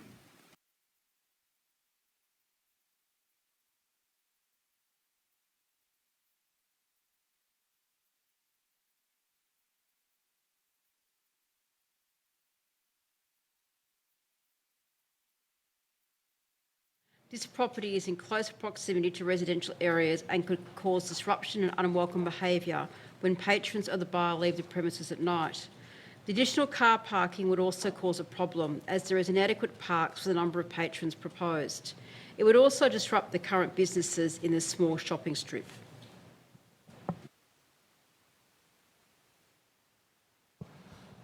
This statement is on behalf of Mitchell Ahir.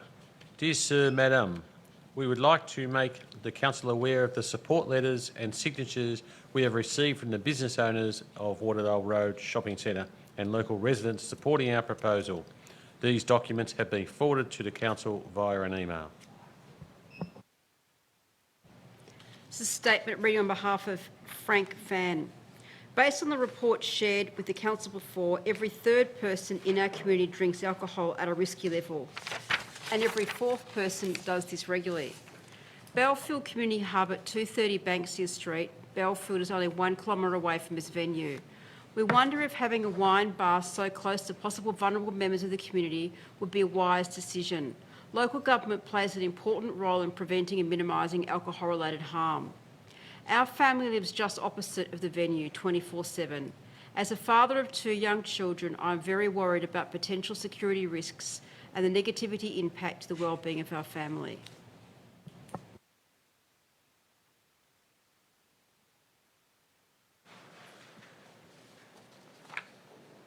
So, councillors, I understand that we have an alternative recommendation to that differs in the papers, and the alternative recommendation will be moved by Councillor McKern.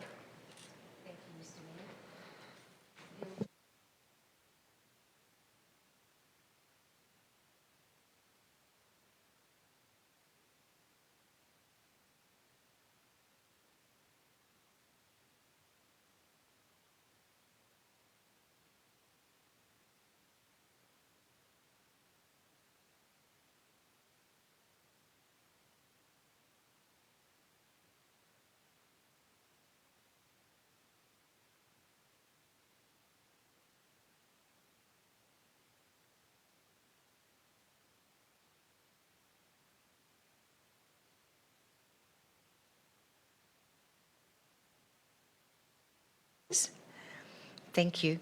And the unreasonable and unacceptable negative impacts on the surrounding area.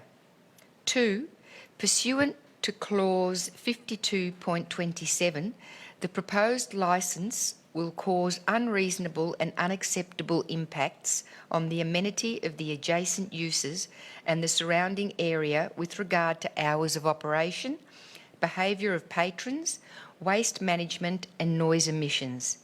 And 3, inadequate car parking has been provided to serve the proposed use, contrary to clause 52.06, car parking of the Banyule planning scheme.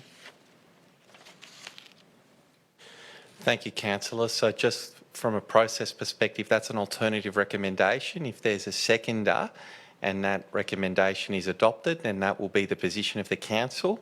If that recommendation is not adopted by the council, then we will revert to the original recommendation in the papers that will be presented to the council. Do I have a seconder for the alternative?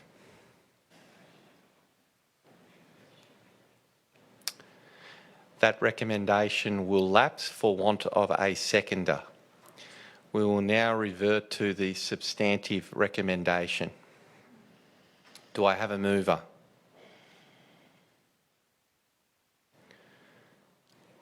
Moved Councillor Champion, and do we have a seconder?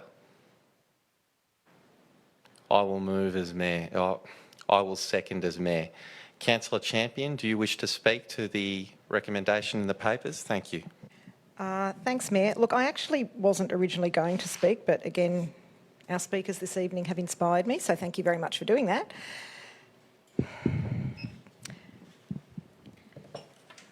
There are actually many parts of suburbs that have small commercial environments such as this on Waterdale Road. I often think of my own in Weir Street. There's the Lower Plenty Shops is another similar one. I think of Rathdown Street in North Carlton, Clifton Hill and various other suburbs. While I do hear the concerns of 3 of the speakers who are against this item this evening, I appreciate where they're coming from.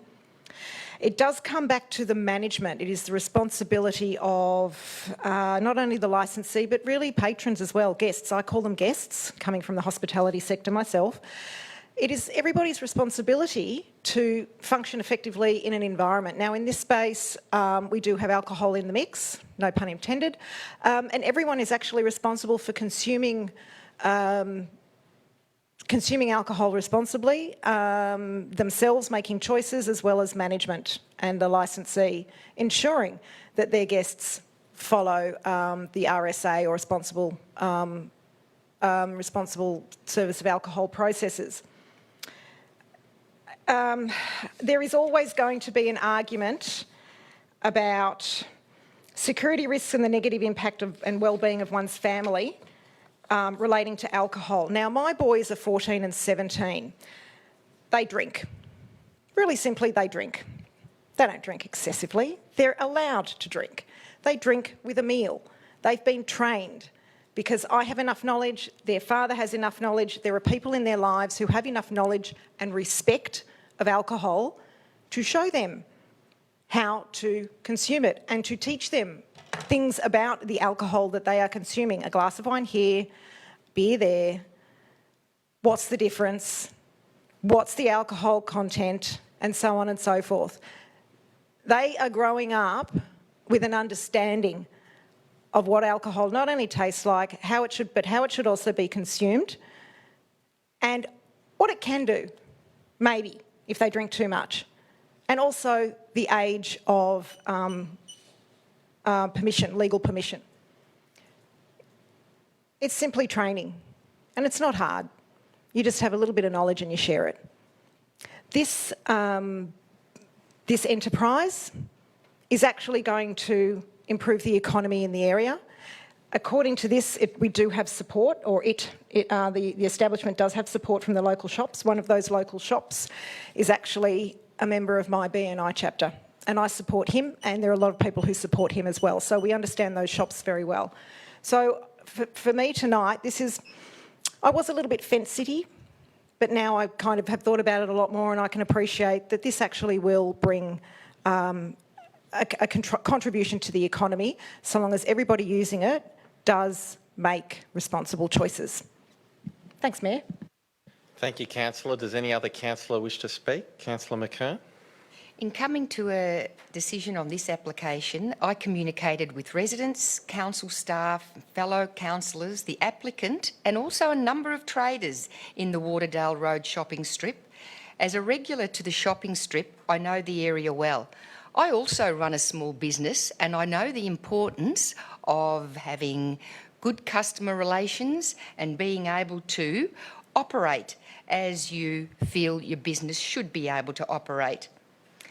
And while it's recognised that support for local business is vital to a healthy local economy, local commercial operations also need to be a good fit with adjoining land use. After all, local business relies on local patronage. The proposed operation would be sited, and possibly now will be sited, in what is a quiet and small neighbourhood shopping strip on Waterdale Road that is completely surrounded by private residences and services local residents. There's no buffer between the proposed use and surrounding residences, allowing for an expansion of business that could well degrade the local amenity with excessive car parking, clogging up residential streets, inappropriate patron behaviour, excessive noise into the night in what is predominantly a quiet residential area. I hear the concerns of the submitters and the many objectors who did object to this application. And if I lived locally, I would feel exactly the same as you. A bar is a good idea for Ivanhoe, but not in this location. It would be better suited to locating in Ivanhoe's main shopping strip on Upper Heidelberg Road. Thank you to those people who did object and who made their feelings felt, because ultimately that's what a democracy is about. Thank you, Councillor. Does any other councillor wish to speak? Councillor Malakan? Yeah, I'll just say a few words. Yeah, I've really struggled with this one as well. I listened to the objectors meeting and understand how it is opposite houses and how that just changes things. But then I also consider there was a proposal in McLeod recently which received a number of objections as well. And I went down yesterday and just spoke to a few of the residents in the park opposite to see how it was going, and they were all very supportive and said it was going well. So this is a tough one, but then I look at the times have been reduced. The number of people have been reduced massively. And sometimes you've got to think that during COVID, people did start to want to move around in their local area, and that's what this will encourage. People to come together, local people to come together, enjoy a meal, enjoy some drinks and go home.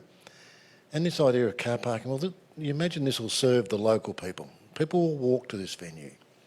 Local people will come and meet and enjoy each other's company. And I think we need to encourage that as much as possible. And will it be successful? Well, I hope it will be successful. Will the people who objected come to turn around and realise that this is a good thing for their community? I hope so. So it has been a difficult decision, this. I understand all the arguments, and if I was a resident next door, I'll be saying exactly the same thing. But then I look at what's happened in McLeod. I look at the other ones in East Ivanhoe where there's similar restaurants opposite residential houses. And, you know, people, the fear is great, but I honestly believe that in years to come, people will enjoy each other's company. This will be a successful business and blend in well and be a benefit to that shopping strip. Thank you, Councillor. Does any other councillor wish to speak? I'll speak briefly to note that in the context of the Grimshaw ward in Watsonia, I've been approached, and Councillor Di Pasquale may have been as well, by residents looking for a wine bar in Watsonia Road. So that the demand from a business perspective isn't quite there yet, I would imagine, to justify that. And residents are coming to us saying, well, council, you should look to support and engage. And I suppose our view is as well, if a business wants to have a go and thinks there's a market there and they can have a go at it and put a planning application in, council will consider that. So, and that's what we've seen in this circumstance. A business having a go and putting in an application and providing a service that it believes has a local market demand. But having said that, I certainly do appreciate the position that Councillor McKern has taken, and she is there to represent her residents and has studied the issue closely and did put forward an alternative recommendation to refuse the planning permit. And I just thought I would highlight that in the comments, that certainly the councillor has focused quite closely on this issue in listening to the local residents and trying to balance things up and acknowledge the alternative that she did try to put forward. If there are no other speakers on the item, then I will call for all those in favour of the recommendation in our papers and all those against. I declare the motion carried.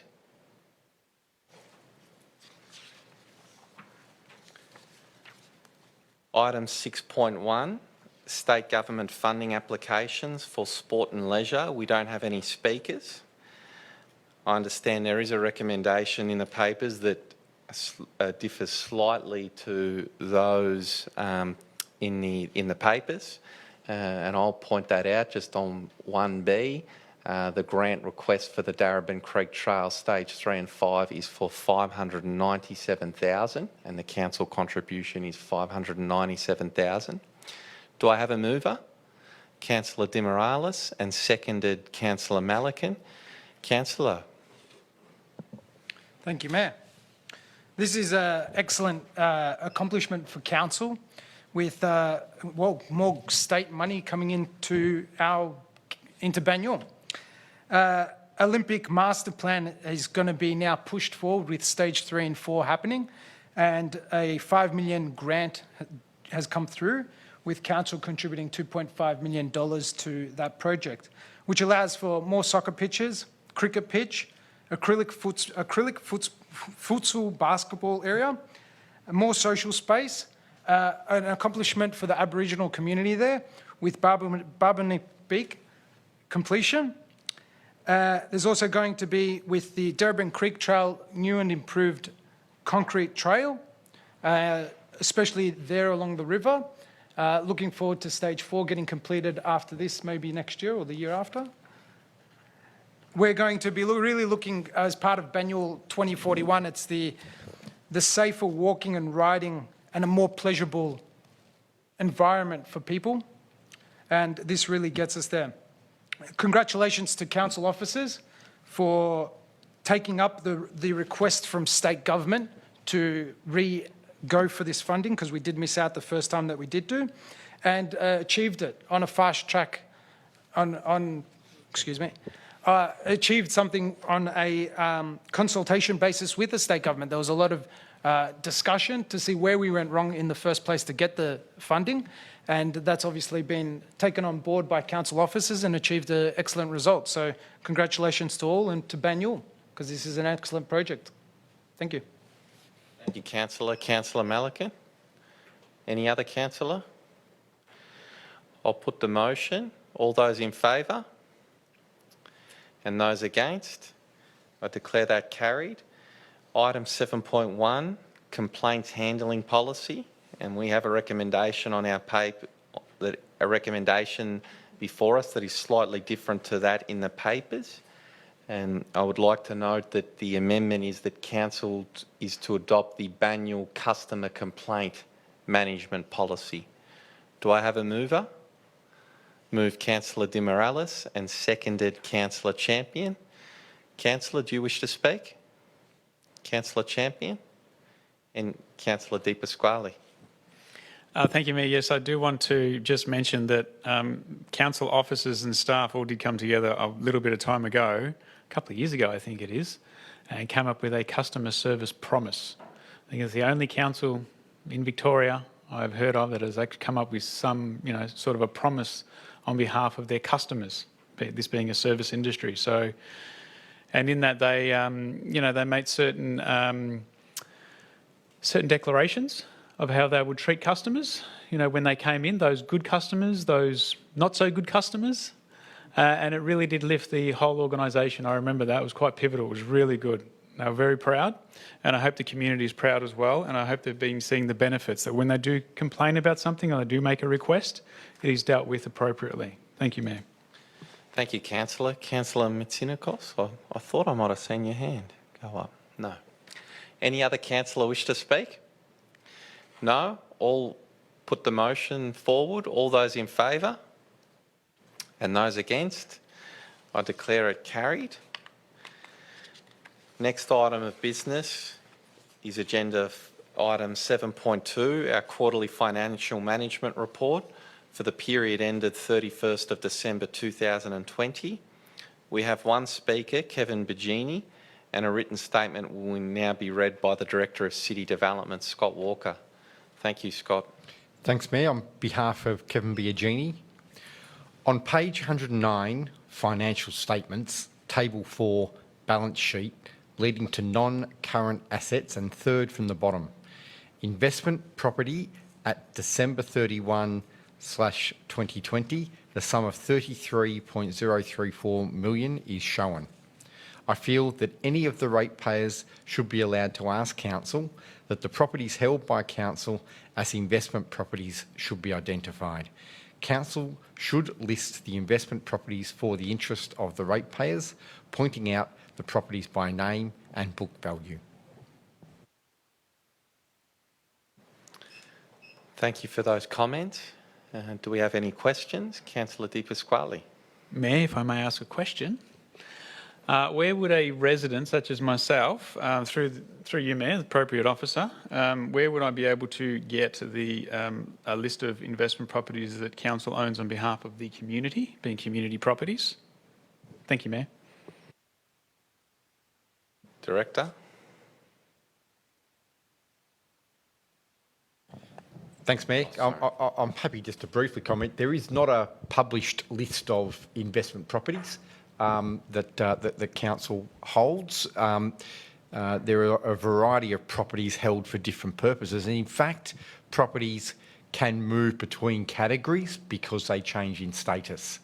So it might be a property, for example, that's used for a community use. A new community use is developed, the property becomes vacant and surplus to council needs, and then may therefore become deemed as an investment property. So there's no investment property list per se that's published or able to be provided, but all property decisions and transactions are openly reported to council. So there is certainly a transparent process in relation to property transactions.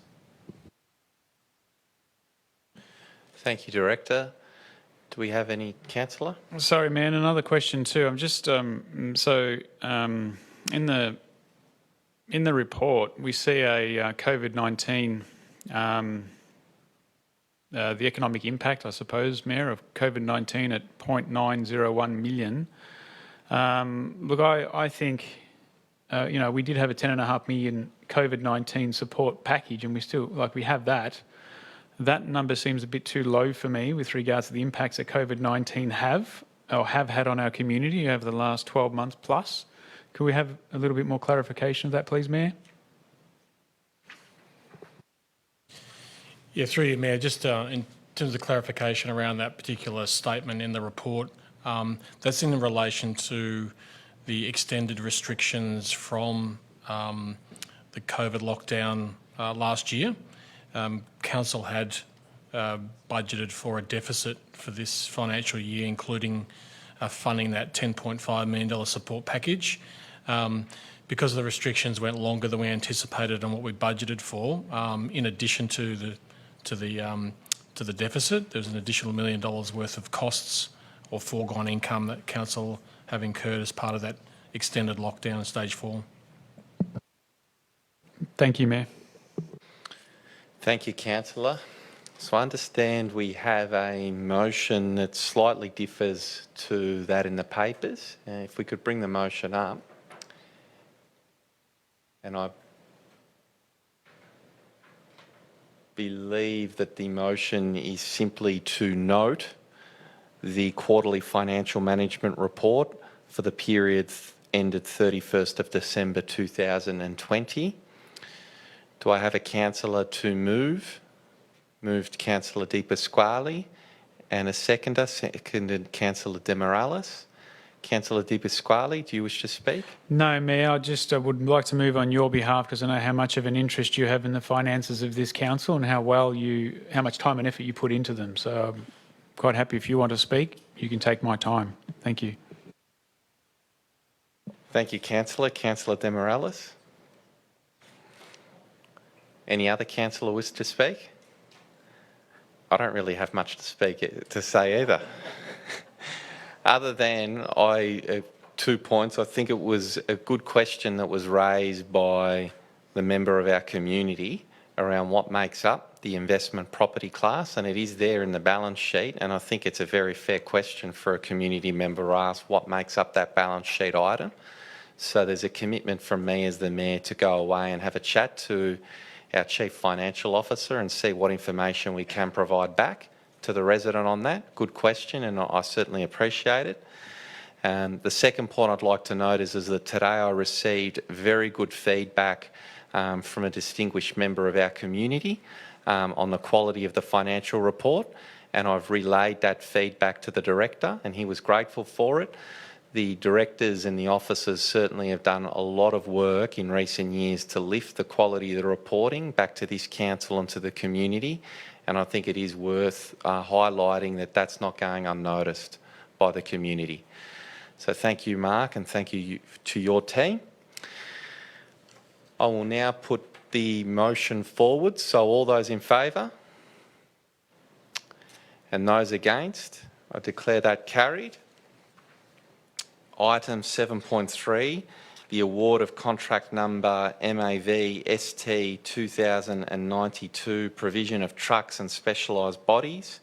There are no speakers, and we do have a recommendation in our papers. Can I have a councillor move? Moved Councillor De Pasquale, seconded Councillor De Morales. Councillor De Pasquale? No comment, Mayor.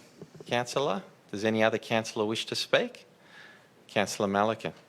I would like to speak. Yeah, we often talk about our trucks and the need to electrify our vehicles, and hopefully we are moving in that direction. But I'd also just like to point out that we get a very good deal. The joint procurement with the MAV is very, very beneficial and helps us to reduce our costs. And hopefully shortly we'll be able to start converting some of our heavier fleet to electric vehicles, which I think would be a real step forward. So happy to endorse this recommendation tonight. Thank you, Councillor. Any other councillor wish to speak? I'll now put the motion forward. All those in favour? And those against? I declare that carried. Item 7.4 for the award of contract number 1062-2020, Panel of People and Culture Consultancy Services. We don't have any speakers, and we have a recommendation in our papers. Can I have a councillor move? Moved Councillor Castaldo, seconded Councillor Neely. Does anyone wish to speak on the item? I'll now put the motion forward. All those in favour? And those against? I declare that motion carried. Item 7.5 for the award of contract number 1086-2020, Tree Planting and Establishment Services. We do not have any speakers, and we have a recommendation in our papers. Can I have a councillor move? Councillor Champion moved, and seconded Councillor Mitsinikos. Does anyone wish to speak on the item? I'll now put that forward. All those in favour? And those against? Declare that carried. Item 7.6 for the award of contract number 1091-2020, construction of new chain rooms at Yulong Reserve and Pavilion upgrade works. We don't have any speakers, and we have a recommendation before us. Can I have a councillor move? Moved Councillor Malikan, and I will second. Councillor, do you wish to speak? Does anyone else wish to speak? I will just briefly note that I'm very pleased that this has come before the council, and with the tender complete now, officers will go ahead and deliver these very valuable works at Yulong Reserve, which will, in particular with the change rooms, really help to facilitate and encourage female participation in sport in that part of the municipality. So a really pleasing item for us to be moving forward this evening. I'll now put that motion forward. All those in favour? And those against? That is carried. Item 7.7 for the award of contract number 1098-2020, supply of advanced tree stock. We don't have any speakers, and I understand we have wording that does differ slightly to the recommendation in our papers. I'll look for a councillor to move. Councillor McKern, thank you.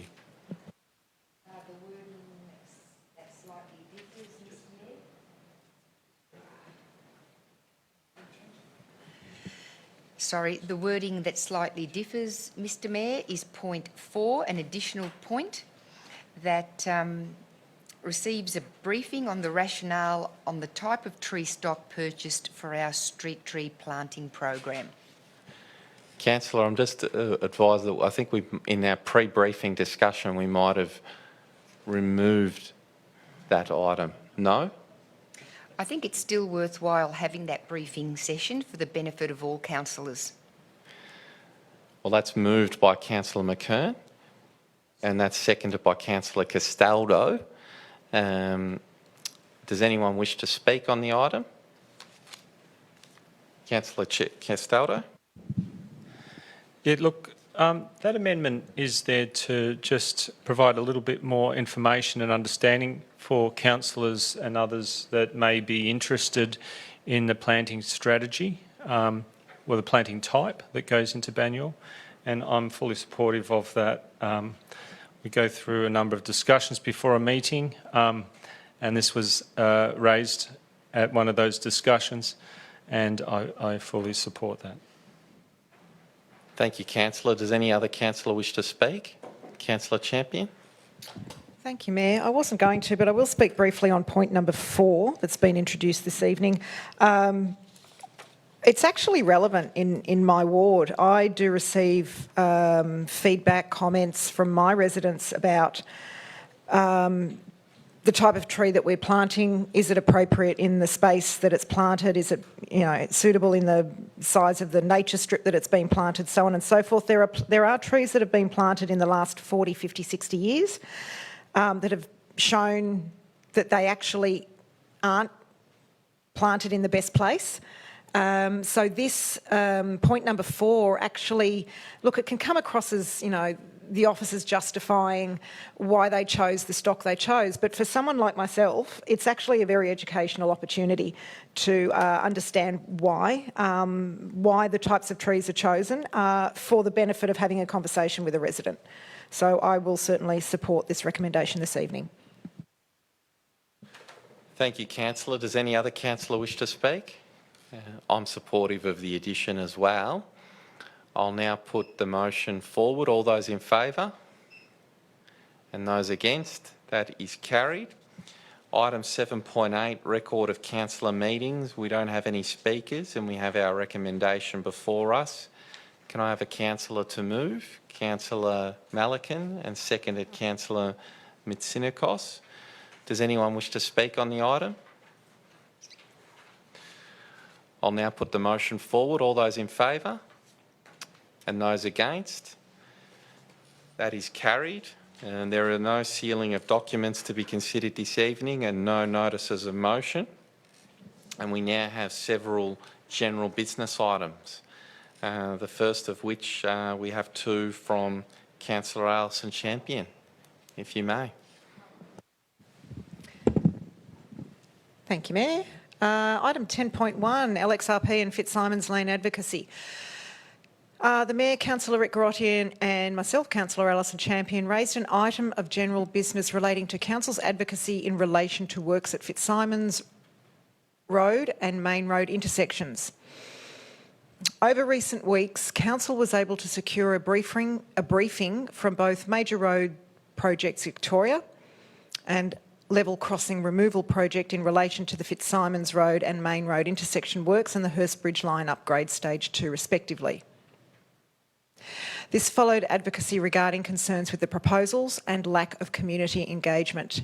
In the briefings, the MRPV and LXRP explained key aspects of the designs and consultation undertaken.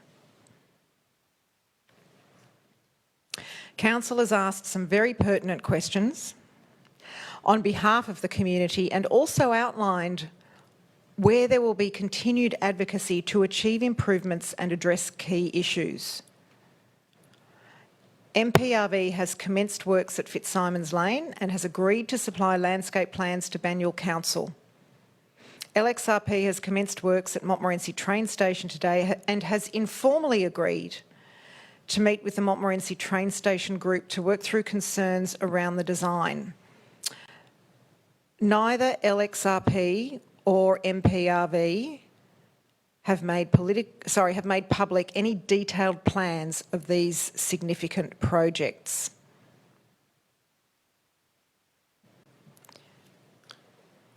Thank you, Councillor. Sorry, I haven't finished. Key scope changes and additions for the Hurst Bridge Line upgrade include a transport interchange at Greensborough, a shared user path from Greensborough to Eltham, and design improvements focused on landscaping and pedestrian movements at Montmorency. Council will also continue to challenge the Fitzsimons Lane upgrade design to seek further reduce its footprint so that more existing vegetation can be retained, and advocate for significant landscape improvements and improved shared user path, pedestrian and cycling infrastructure. Thank you. And next item. Councillor Ellison-Champion, I've raised an item of general business relating to the passing of Mr Bill McKenna, and tonight I would like to remember Bill McKenna, who sadly passed away on the 5th of February.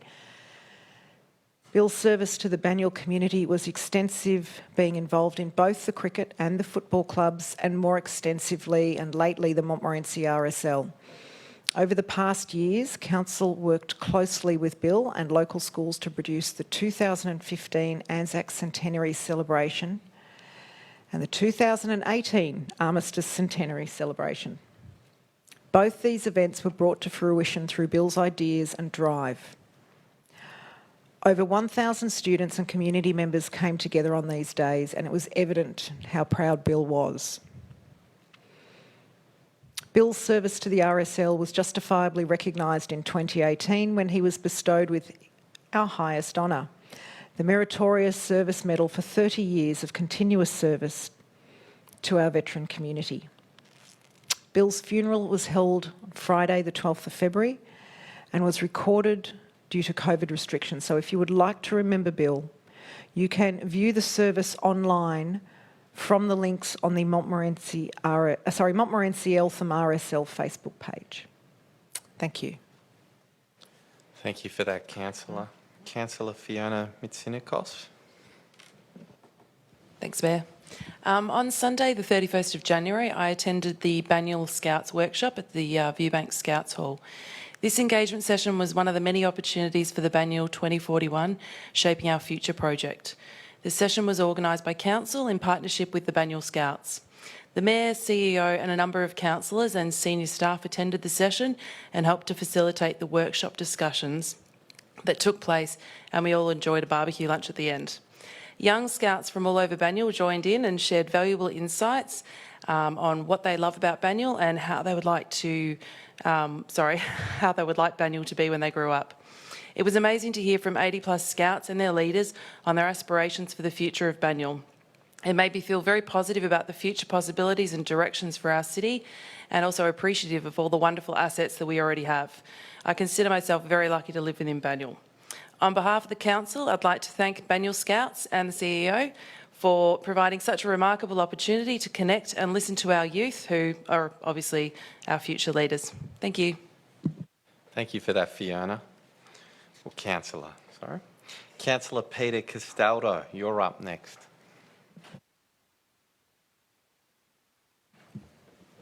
I'd like to raise that I would like to highlight the fantastic new seniors exercise park that has been installed at Ivanhoe Park.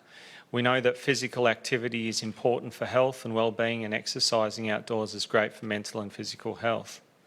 This park specifically provides much-needed opportunity for older adults to engage in physical activity and social interaction that supports healthy ageing.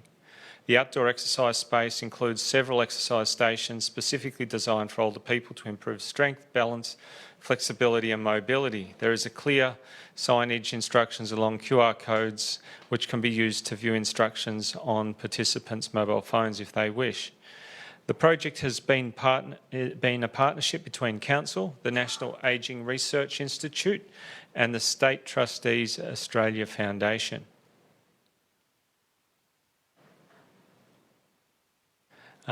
NARI would be training local health professionals and community volunteers to ensure continued support for the community is using the equipment.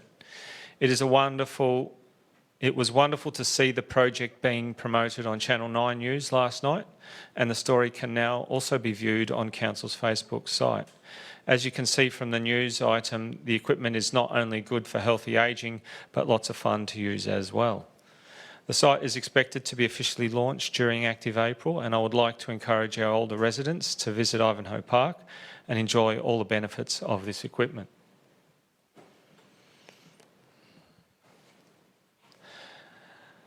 On another note, Peter Crone passed away in January this year. He leaves behind a wife, Jane, married for 56 years, and their son, Sam, and grandchildren. Peter was a long-time local Banyule resident. He was a modernist architect, and for over half a century has made significant contributions in the field of architecture, and is a Life Fellow of the Australian Institute of Architecture, which he had only recently retired from in 2018 in his profession.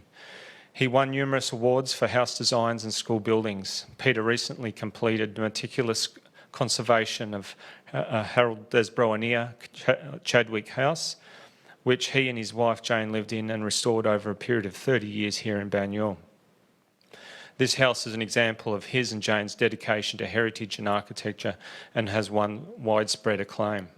Peter was also a great patron of the arts, more generally hosting international musicians and running musical events from their residence that were greatly loved by all those that attended and had the opportunity to attend. Peter will be greatly missed by many, and someone that has left a wonderful legacy for our community. Thank you, Councillor. Councillor De Morales, you're up. Thank you, Mayor. I had the privilege to attend the Mercy Breast Milk Bank 10-year anniversary on behalf of the Mayor in Banyule last Monday, and it was spectacular to see the service that mothers provide to other mothers on such a valuable thing. Breast milk, which I didn't know, is such an important and vital thing for babies. And it's amazing to hear that during COVID they had an abundance of milk come through, but that they had such an amazing support from all the new mothers and from all the staff at the Mercy. So congratulations to all of them, because it was a spectacular event, and yeah, I want to acknowledge them. Thank you. Oh, me again. And I got to go to the Banyule 2041 Somali Youth Group, where we acknowledge all the Somali youths that came out and spoke to Banyule. There was council officers, some other councillors that were there, and we managed to get some really good engagement from them. I know it's been a while since I was a kid, so I can definitely say I didn't think up some of the things that they did. And it's amazing to see the passion that the youths have for themselves, for their future. I think one of the biggest things I got out of it was soccer is life for the Somalian youth group, which was cool. And it's looking forward to working together in the future to really provide something that's going to be valuable and used by them going forward, and who knows, their kids in the future. So thank you to all of them coming out, and to fellow councillors and council officers for making it happen. Thanks, Mayor. Thank you very much, Councillor. Was there any other general business? No. So, public questions. I'll just advise that the council has received 4 public questions. These questions will be included in the minutes of this meeting and will be available on our website later this week. We'll now close the meeting. So the next ordinary meeting of council will be held on Monday, the 22nd of March 2021. I now close the meeting officially at 10 p.m. and thank you all for your attendance, including those who have watched on from home. Thank you.